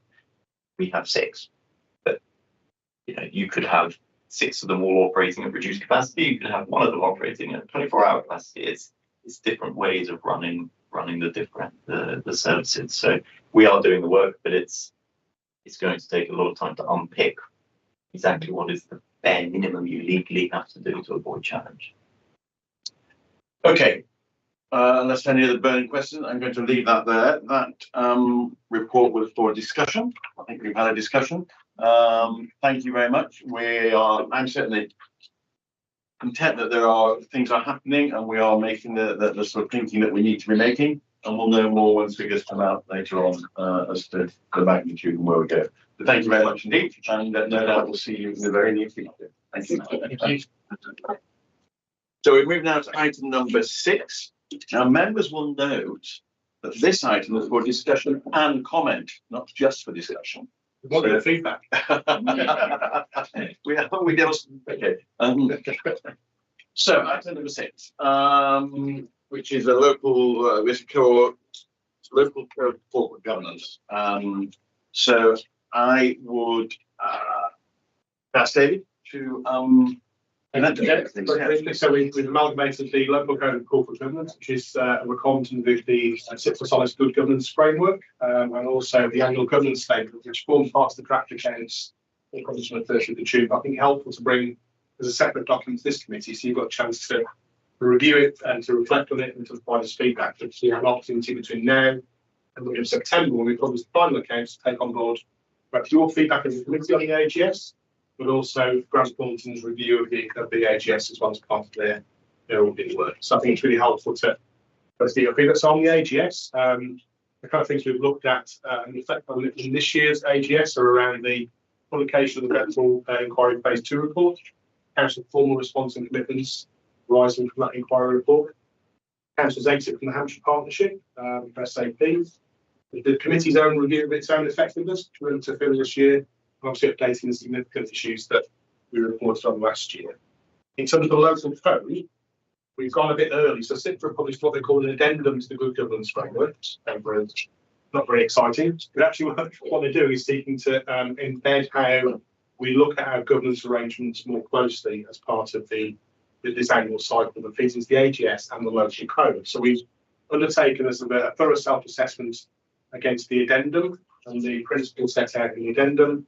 And just to highlight for you, in the local code this year, we've got some new sections. So paragraph 2.2 is new, section 4, and we've reviewed our effectiveness is new, and the Annex A on page 100 is also new. So those are just to highlight for you some there. So pages 96, 2.2, Oh, yes, okay. yeah, section 4, 98, and Annex A, which is on page 100. So we really welcome your comments and feedback both now and after the meeting on both documents. The local code will go to full council at the next meeting for approval if you recommend it so to do. And the AGS will obviously review and adapt before we get to the final accounts publication in September. Thank you. David, paragraph 2.3. I mean, this report, I guess, a huge amount of it is predetermined in a way, isn't it, by CIPRA and SOLAS. And what we then do is to just cut and paste our own. We try and shape it to our case. Yes. Okay. Discussion. What was it? Comments. Councillor Liz. Right, okay. On page 99, I just wondered how we need to take some actions forward. I just wondered how we were doing that. And also there's in 5.2, council should invest in this process so it is a wider annual conversation than it is the case at present, just how we're taking that forward.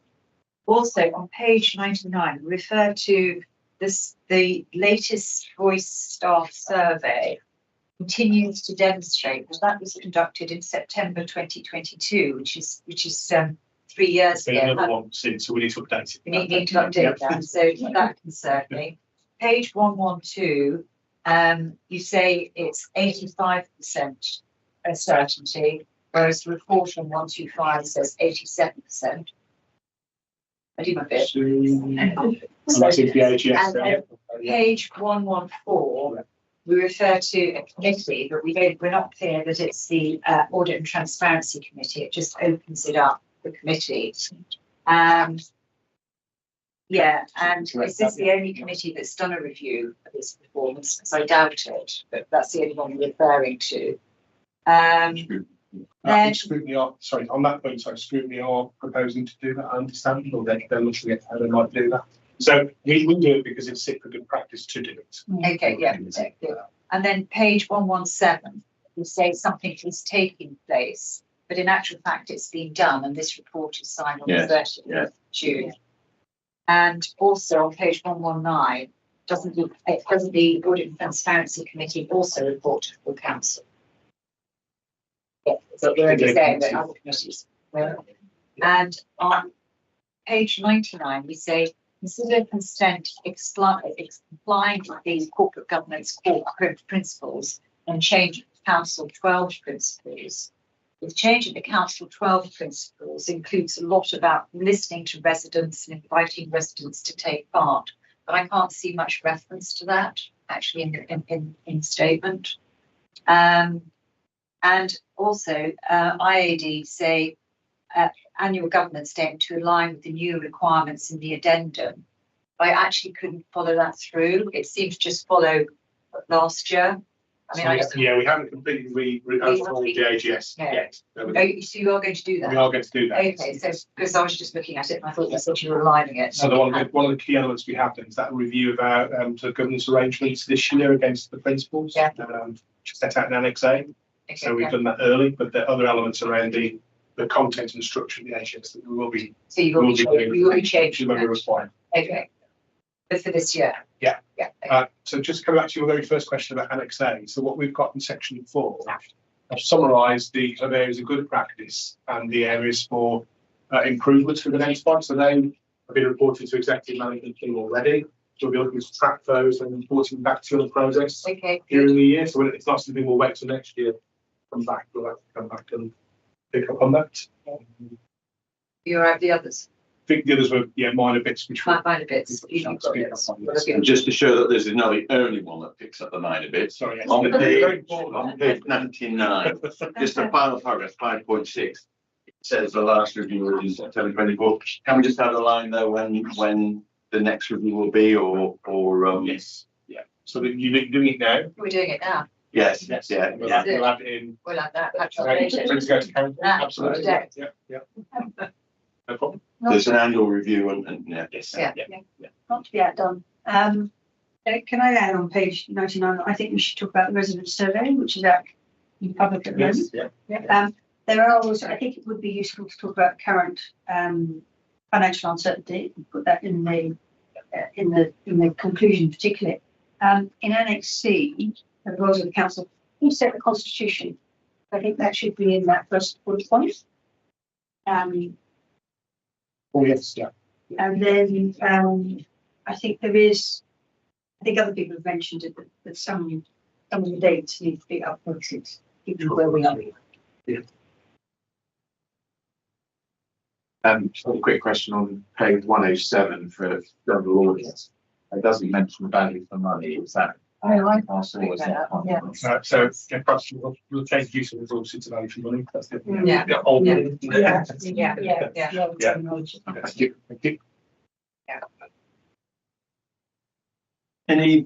Any other questions that's not clear or anything else that you? Thank you, Chair. I'm just looking at 4.2 again, following on from the earlier questions. we're looking at self-assessment here, and the result of self-assessment has found a number of areas of good practice, which is wonderful. So it makes me wonder, is there anything to be concerned about? And with all these governance arrangements and principles and commitments, we would expect that we might not see things such as the previous paper that we've just looked at. So how can we assure ourselves that these arrangements, which things can still fall through the gaps, can pick them up in a time frame sooner than 4 years, as we've seen with Pembroke Road?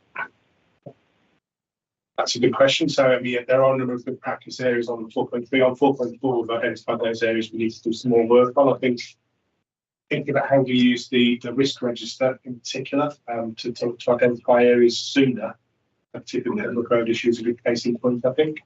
It's something we need to be able to report to you how that's working more effectively to be able to identify these issues sooner. I think this evening was a good example of how we've brought, albeit sometime after the event, from transparency point of view, brought to you the report in the public arena, Pembroke Road, and I think we need to make sure that we are able to identify those things for you that need to come forward.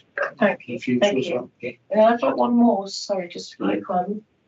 I asked this actually in full council last week, and I am curious to know or understand whether we feel that the code of conduct and governance arrangements generally are able to address sort of issues around culture that may have been identified, for instance, in the Glenville Tower inquiry response.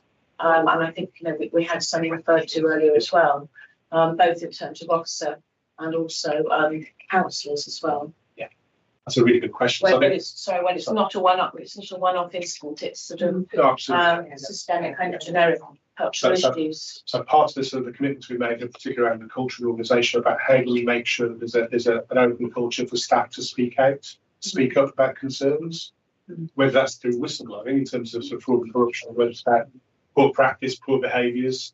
That's something I'm working on with the Director of HR and OD. So we're doing some work around that over the next coming months now to help to think about how do we raise that awareness and that improve that ability for staff to feel able and confident to raise concerns. That's a really important aspect of how we develop and grow as an organisation.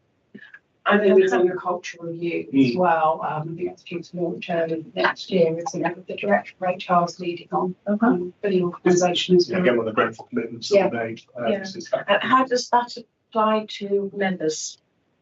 So the cultural review, as I understand it, will apply to the organisation as a whole. So it won't just be about officers. It will include members and also include how we engage with residents. I understand it. So it's going to be a comprehensive, encompassing review. So just using the Pembroke Road one as a example, if it were the case, and I'm absolutely not saying it is at all for a moment, if it were the case that some of those issues around blame and not wanting to escalate and not wanting to collaborate, if any of that were maybe driven in any way, even to a small degree, by, let's say, a lead member, would our arrangements be able to pick that up and do something about it? So I think they do. I think they do currently. They can improve. So obviously you're aware of the sort of the member code of conduct as well. And obviously the monitoring officer Laverne has a key role in looking at issues around complaints or concerns about. Those tend to be dispute complaints. So there are channels. I think what I'm saying is we need to work out how can we make sure that staff are aware and feel able to use those if they have concerns. And also how, as a council, we're able to change culture at a leadership level. Indeed. So I think that's quite crucial to delivering the commitments that have been made. I think the culture review will be looking to pick these things. Thank you. Just one, Annex B, I think we might want to Annex B, ensuring openness and comprehensive stakeholder engagement.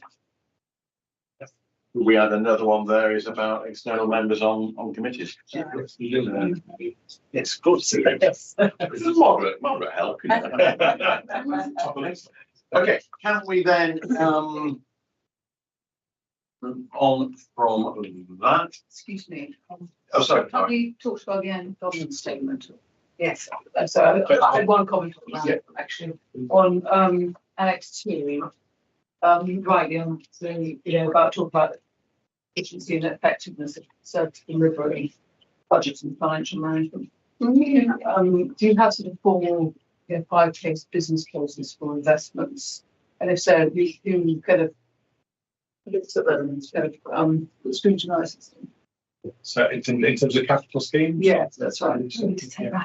Yeah, so I think you heard a little bit earlier from the paper on Pembroke Road that we've really strengthened the capital programme and the governance around the capital programme. So you'll see in our budget papers that we now have a capital pipeline, and then we move into the capital programme, and there are business case documents to get into that pipeline. And even when you're in that pipeline, you still have to go through the capital delivery group, which is an officer group to start with. And I was one today where we looked at a number of schemes. They then go on to a capital delivery board, a capital board, which is still officers. And then they're accepted through there. They then come through to the monitoring report, which is a quarterly financial monitoring report to get added into the capital programme. On the way, there is engagement with members as well. So there's the major projects board, Right. and then to brief through that as well. So there's lots of different steps you need to go through. Purpose for that is to challenge that the scheme is the right scheme, meets the criteria, the funding is there for that scheme, and really importantly, the timing on delivery, because we do see a lot of slippage on capital programmes, which we will still see, even though we've gone through those checkpoints, but hopefully we can reduce that as much as possible. So yeah, there's a lot more rigour and governance around the programme. Right, and presumably it also mentions the evaluation of benefits. That's also quite critical saying afterwards as well. Yeah. Thank you. And the other sort of slightly kind of linked point was, as you've introduced safety impact assessments, which sounds a very good idea. I presume there's a sort of proper kind of system of monitoring of reading of those, not just writing of them. So we introduced myself and the head of corporate health and safety again as one of our granted commitments. We introduced safety impact assessments in February, and those then sit alongside each key decision report that's published. So the executive director, who's effectively either approving or passing on for approval the reports, has to make sure the safety impact assessment is complete. We are reviewing a sample of safety impact assessments to make sure they're fit for purpose. But what we're also doing is looking for examples of good practice to share with officers to help them understand how they should approach safety impact assessments and make sure they've got a clear action plan that the residents can see where safety fits into a particular decision, whether it's a contract award, whether it's a new scheme. Make sure they can see what we're really doing to deliver safety in those projects. Brilliant. Thank you. That's very helpful. Okay, well, thank you very much. Some additions there, some bits and pieces to put in, and some general issues. So, and just take us forward now. What timing on that? What happens? So the proposal goes to next available for council, which will be in October. Yeah, that's it. And then the annual governance statement will also be subject to review by Grant Thornton, and we'll take on board your comments and their comments to bring final AGS with final accounts in September. Those go together. Yes. Thank you very much indeed. Okay, can we move to item number 7 now? Annual report on internal audit and internal control. And we get the new team at the table, please. So the annual report on internal audit and internal controls for 24-25. Report contains the head of internal audit opinion on the adequacy and effectiveness of the council's framework of governance, risk management and control. Can I ask Maura, Matthew, head of internal audit, to present committee, please? Thank you. Which you normally do. Thanks. Let's start our annual report, as mentioned, which summarises the outcomes of our audit work, as well as some other areas of assurance that we have obtained during the course of the year. It has a positive outcome on our audit work, with the majority of the audit work being over substantial satisfactory assurance. There are 3 pieces of work that came out of limited assurance reviews, which all are in the appendix 2 in summary, and 2 in the digital area, but you'll see in there that actions are already being taken to remedy a number of those points. The follow-ups that we've been doing, we've had very good implementation of recommendations, which are summarised in the paragraph 4.5. And there are a few that are still need to be followed up further. those are actually in progress at the moment. So I can feedback on those. As I mentioned, it's not just about the audit work we do. There's obviously we look at risk management, and we have actually quite a lot about risk management and governance. And of course, we just had the conversation about the annual governance statement. But also, we do get involved in a number of different areas of the council's operations where we like to think that we actually add some value to the process to make sure that things are going in the right way. And there's a few of those listed in 4.7. To see. I think again, sorry to cut across, but this is again where I think because we're being asked to be involved. Because we're being asked to be involved, it means we get early signs of what might be potential issues. So again, going back to Councillor Simmons, there's an opportunity there to pick up on issues earlier to do something with them. Thank you. I was going to say something, I can't actually remember. I'm really sorry. Hopefully it explains everything and how we work. Obviously, we come to you quite regularly with our updates, and I know David's talking to you about how we can improve and maybe bring together much more of a rounded assurance during the year, so that you see some of these other things for the first time, not at the end of the year, but during the year. Yeah, I'm sorry, I forgot what to say. That's okay. You might Liz, you wanted to make a comment. Yeah, I suppose the one thing I'm get a little bit concerned about is the organisational independence of internal audit. And I noted, David, that you get involved in other matters. We've got 4.6.6. We're supporting the SRO and programme steering group, and we get all the matters listed in 4.7. We're actually involved with the actual running. And to me, internal audit should be completely independent of management. And I think this impacts that adversely. So I just welcome your observations on that. I mean, I think that's my main concern. Yeah, that's absolutely. I mean, so from my point of view, none of what we do there involves us being involved in taking decisions. That's for officers and management to take. We're there to advise, support them in that process. So I think it's for me, for internal audit to be involved in that way is really helpful, rather than coming along afterwards and saying, we don't think we did that very well. Actually being involved in the conversations, being able to advise, but making sure management take decisions is a really important aspect of internal audit. Trustful advisor. Liz, does that you're making a slightly different point? I have never come across internal audit being involved in management, or they've been completely ring fenced and independent, so they can be objective when they're reviewing the systems, holding management to account. And I'm just concerned that those lines are just becoming a bit too blurred. So we're not managing. I'll make that You're not managing because you're. We touched on this last year when we talked about the consultancy and needing different people involved in consultancy versus internal audit. And which is typically why I myself and Moira would do this, and then there's the team there to carry out the audit work. So I think one of my questions earlier was the private road, which is why had you chosen to do it, and chose to put that question in this paper because it was part of the discussion. I mean, it's some of those, in that particular one, there were certain inquiries that needed to be made, that you need somebody who is part of internal audit to be able to go to those right places to make those inquiries. No, I'm happy with that. So in a general context, I mean, some of these things, there are a lot of different things listed down here, but for example, one of my team might have provided some support.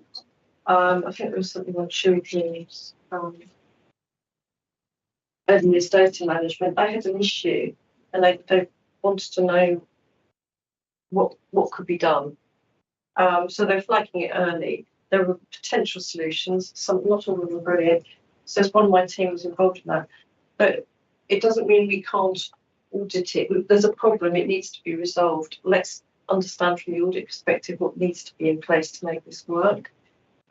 in the future it could be audited. And one thing we would do is to make sure that the person who was involved in those conversations wasn't actually the person who did some compliance checking later. It would be something different, which gives an element of independence. But quite often it is to just get things up and running or to deal with a particular problem at a particular time that needs to be resolved. I think we have raised this before, haven't we? And I think there is a maybe something we need to look at in more detail, David. There is a concern from this committee about the blending of you say, and I'm perfectly right. We help them on that, and then we try and get somebody different to do the audit. Well, that doesn't really. If it's required. Audit it might not be required. Yeah. But I don't think we need to be convinced more of the walls between the functions. Yeah. Yes. It's vital. Yeah. The wall. Yeah. And then just in 4.1, you say that the director of Audit, Fraud, Risk and Insurance, you've got to provide the Audit and Transparency Committee with an opinion. But the opinion is not signed off by the director, it's signed off by the head of internal audit. That's just. Sorry? Either of us can act in that capacity. Apologies, either of us can. Head of internal audit. Yes, and That's the language we. director of is you. It's you. That's different people. So, but there has to give an opinion, but then the opinion is given underneath. Yeah. You're saying I Yes, give yeah, the yes. opinion, whereas. So we've got declaration from the head of internal audit. But and we've got this signed report by Moira. She's signing the report. So 4.2. Head of internal audit. So 4.2, it needs to be clear that that declaration is being given by. Yeah. Okay. Sorry. All right. I've got one small point on page 136. It says that, quite rightly, thank you very much for this information, that some of the things have been deferred from 24 to 25, 25, 26. I presume nothing has been dropped without us knowing about it. If it didn't get done in 24, 25, No. it's either been deferred or it would happen. Yes, so the plan it moves during the year. So we refresh it with quartering or. So we always would know Yeah. what's happened to the ones that were. And all of those are originally- definitely. Yeah. Okay. Good. Thank you, Chair. Just a quick question on page 135. Audit work in progress. It says housing management in the middle. It says all area of housing voids. Wasn't clear what housing voids Empty properties.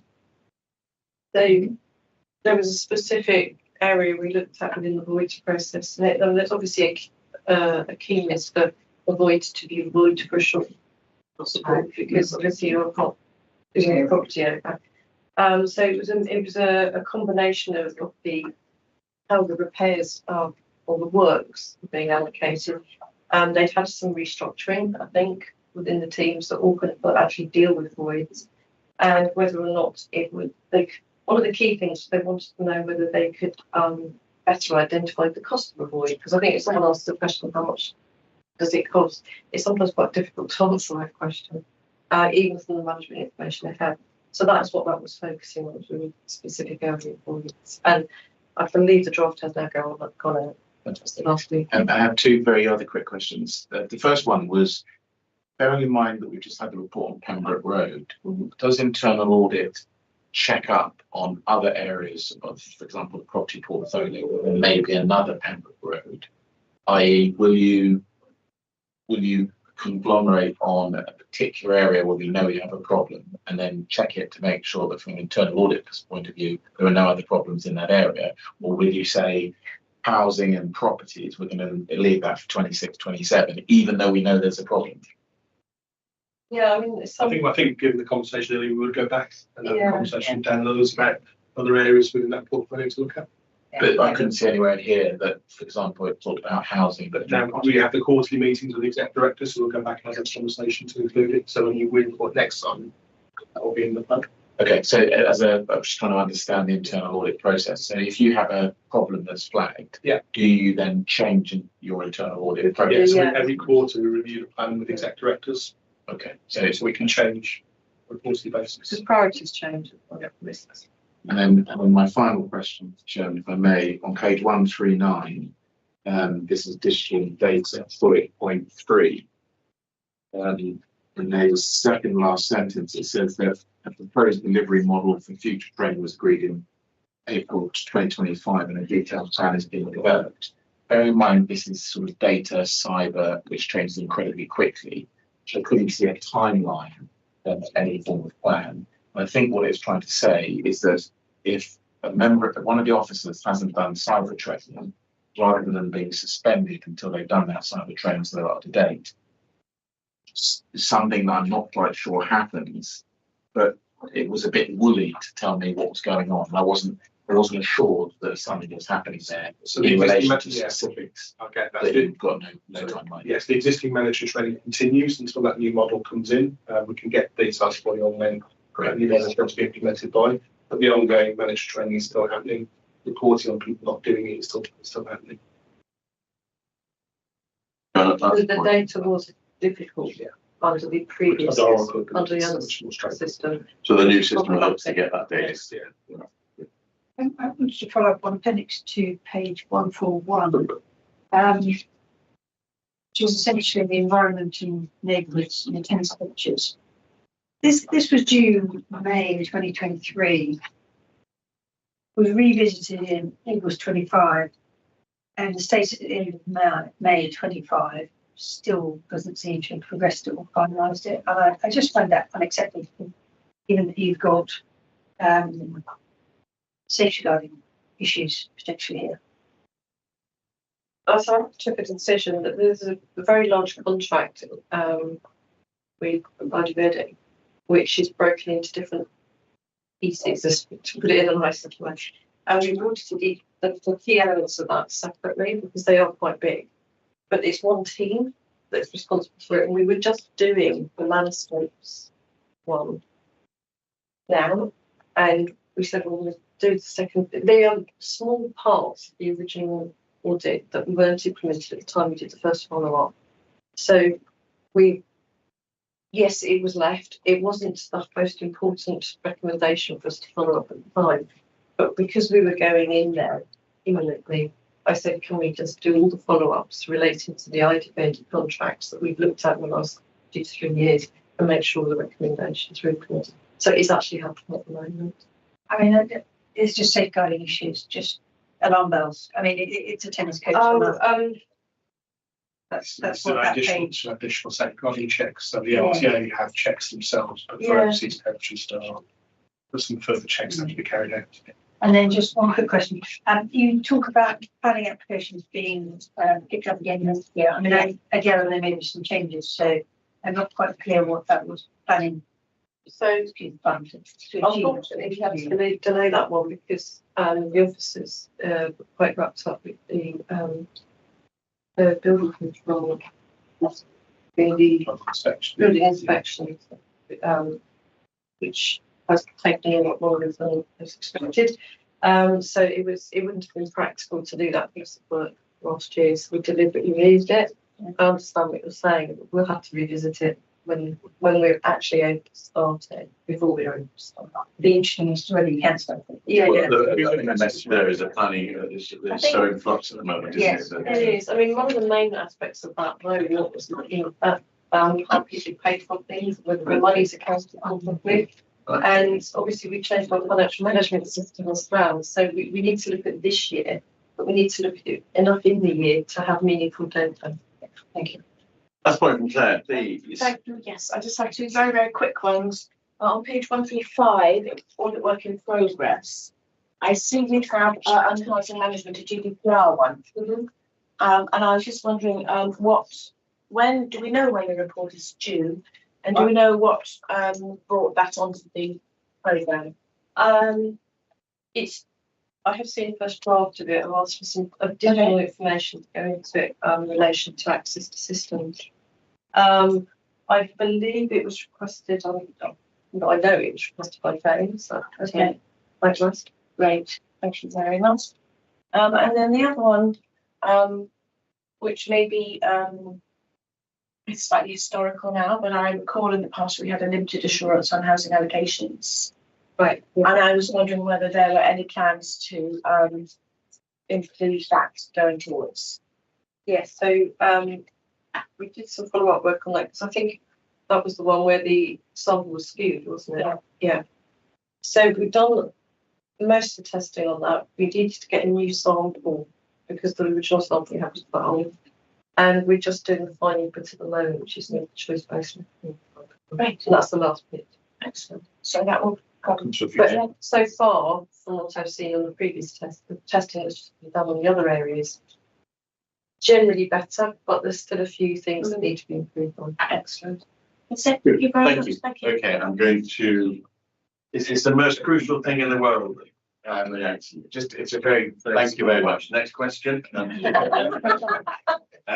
page 143, in the final column where it says status end of May, just following this through on housing, the original audit September 23, then there's a follow-up in July, then there's a revised date. Where it says status end of May, delayed due to staff changes, doesn't the internal audit just get the information from the effective director who runs that department rather than delaying something because one of the other officers who's there is not there? Surely the information must be in that department. Because I'm just querying, if you've got a department of officers and there's an executive director at the top and you need information from one of the officers who's not there, they're not there anymore, can't you just get it from the executive director? It can't be a delay because there's nobody there to give you the information. Can't have empty departments. When we do our follow-ups, we very much talk to the areas that we've audited. We don't necessarily have those conversations at the director level. We're going to the areas we've followed up with the specifics that we want. Have you done it? Have you not? Yes, we've done it. Great. Can we see this, and this to prove it? Because we want to test it if it's important. So if that person, the person who has that information, I mean, it does go back to who knows what is where, but isn't around, then, or somebody's moved on. I think in this particular case, there was quite a few changes in a particular role.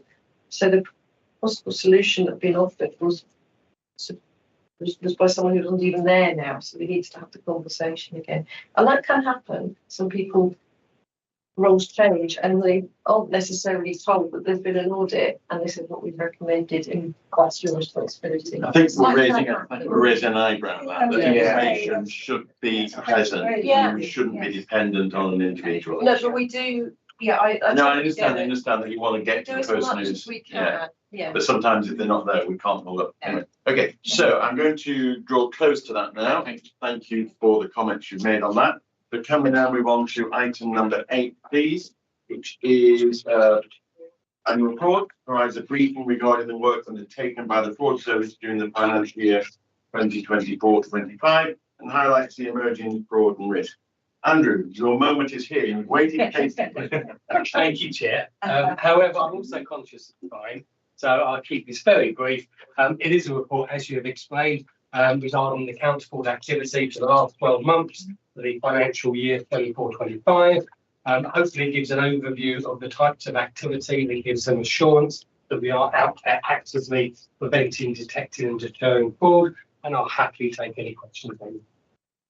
Okay, so this is for information and discussion, so we are going to discuss it. Any comments, please? Let me just start on page 146, slight increase, not really significant. Is that within your tolerance level, would you say? It's not showing any. There's not a major change in there. I think what happened this year, there were some ups and downs, unfortunately, throughout the whole area. For example, there weren't as many tenancy frauds. However, we did a lot more work with the Grenfell team, looking at some of the grants they were there. So we were able to identify some prevention.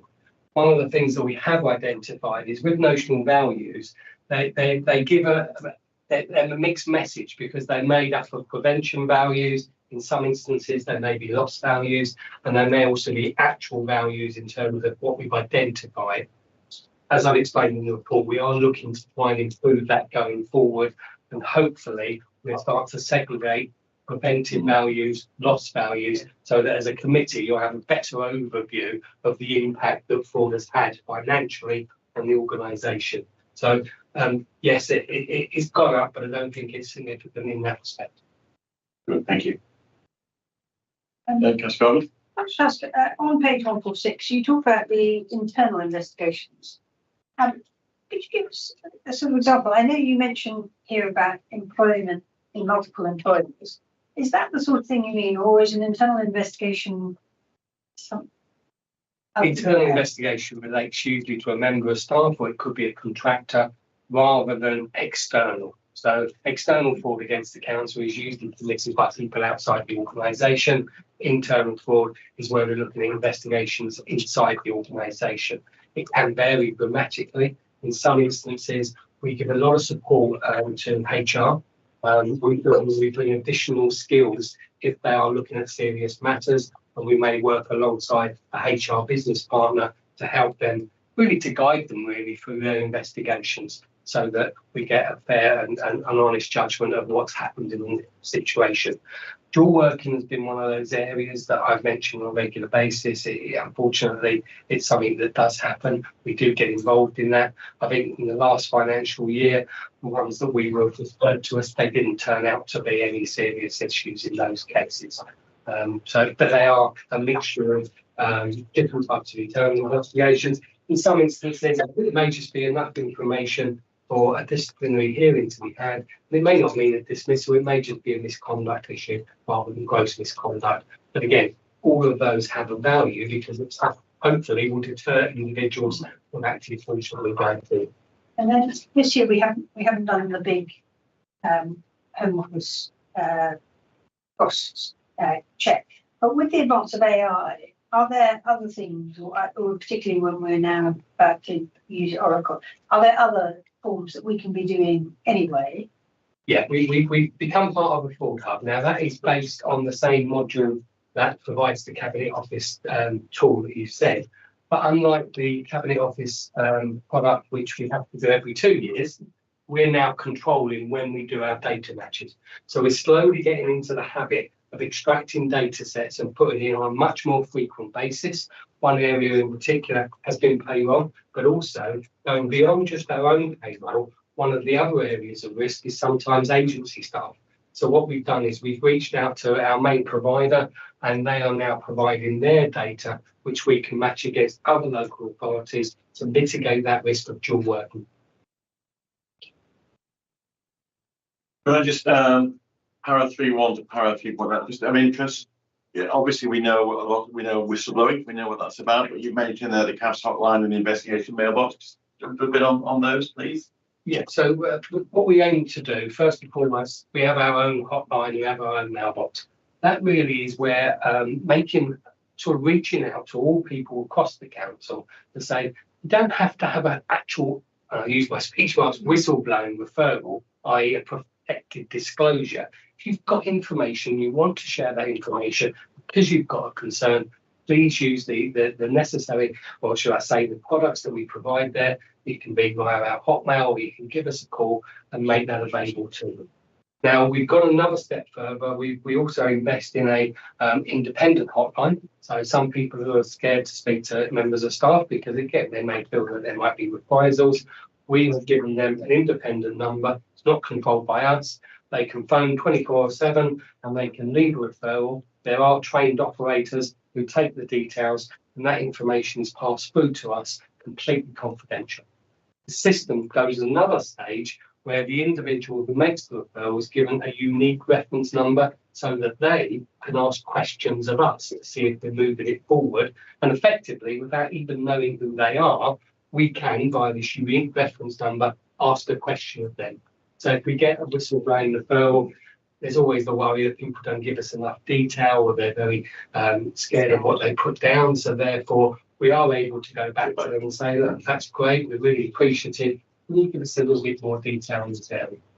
And is it well publicised among staff? People know where to go for any of these things. Absolutely. We publicise it on a regular basis. But I think in the report, I talk about the Economic Crime and Corporate Transparency Act. I've got to do a big piece on that in terms of comms. So I'm going to really hit home about the reporting line on that as well. Just take that as another opportunity to get it out there. We also have a whistleblowing e-learning module, so that also will be added. Brilliant. I think I asked a question before, but empty shops. There are empty shops in my ward, that are on a prime location, and I do not understand it. And they have been empty for 3 or 4 years.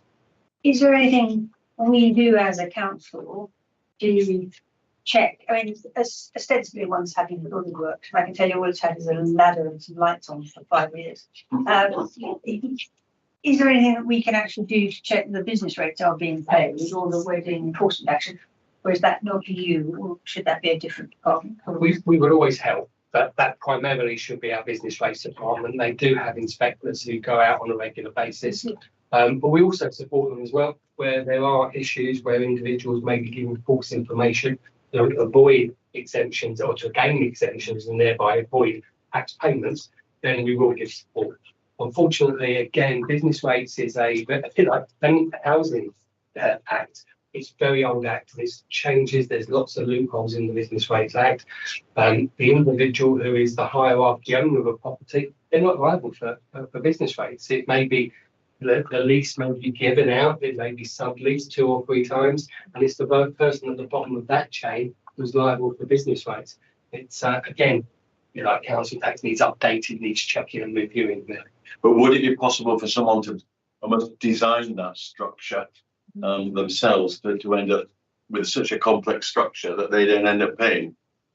We have seen circumstances where people have given fictitious tenancy agreements to the leaseholder at the bottom, and we've been able to prove that it was fictitious and thereby charge the correct person. So it does happen. But we have our inspectors to support us on that as well. So yes. Who else that a memo or a message sent out to councillors about how we can contact the business? I'll give you some directive on how to refer issues. Really Your eyes and ears. So yeah, that would be great. Yeah. Good. Anything else on that? Just a quick one for the Para 86 polygamous working pilot. That report that seemed quite successful. Is that pilot been turned into a full-time thing now? It will be. We're doing it regularly, but in terms of nationally, we're hoping that the Cabinet Office have seen our results, and that as per the 2-year review, they will include payroll data and also in this cost, employment agency data. Thank you. I just wanted to ask about 8.16 on page 152, the community grants. And I see that you've been looking at eligibility on that. And I was just wondering, is there ever any work around ensuring that what grants are given for is delivered? That's the recommendation that we've given back to the communities. And it happens across the organisation in various different areas, such as adult social care or children's, where grants are given. We always advise that they have a inspection regime, so that after 3 or 6 months, they look at 2 areas. They look at the finances and making sure the money's being used correctly, and refer back really to what the original grant was for, and are they delivering on those objectives. Thank you. Very important. Thank you very much. Okay, so I think we've had a reasonable discussion on that, and thank you very much, Andrew. And we now then move on to contractor, our final point. So this is the work programme. Purpose of the track is to advise the committee of progress against actions agreed at previous meetings. Would anybody like to ask any questions on the action tracker, please? Yeah, I've just got one. At page 7 of the minutes that we discussed at the opening, there was an action for GT to change the way they present the data on AQRs. It was a point I raised, and it's not in the action program. Right, talked about quality performance data. Sorry, where's that? Sorry. On page 166, we need to amend 195 to make that clear. I think. Okay. Oh yeah. I'm trying to write the 2 actions. I think Councillor Garden raised the thing about sort of style and colour, and then you raised. And then use another point. 2 points. Yeah. I think we're best action representative. Nice and good. That's short and very important. Okay, well, thank you very much for that. There is no other item on the agenda. I declare that we're in. So I've got one more. Oh, Cara. Sorry, I just wondered very quickly when you get an update with the Oracle project. And that because I was talking to Councillor Wheel today, who chairs the OSC. We were talking exactly about that. weren't we? Okay. We'll sort that out. Okay. There is a meeting date on the September meeting date. There's a Or closure reports. Yes. Okay. but we also just need to look at what we're getting reported on and what OSC. Let's share the OSC one as well. Yes, I think that's what, and we did talk about sharing reports more Yes, between, I think we between. I think we agreed, and our committee would have been lapsed on this, actually sharing the internal audit report with the respective scrutiny committee. So okay, so thank you very much. Long evening. Thank you for your discussion. I think it's been a very successful meeting. Thank you very much, and thank you to the officers for being with us this evening. Thank you very much. Okay, thank you. Good night and have a good summer. Thank you. See you in September. See you in September. Term. Okay,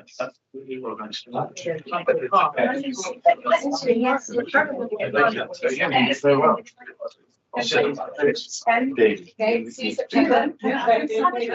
Have a good summer. See you September. Yes. Okay, lovely.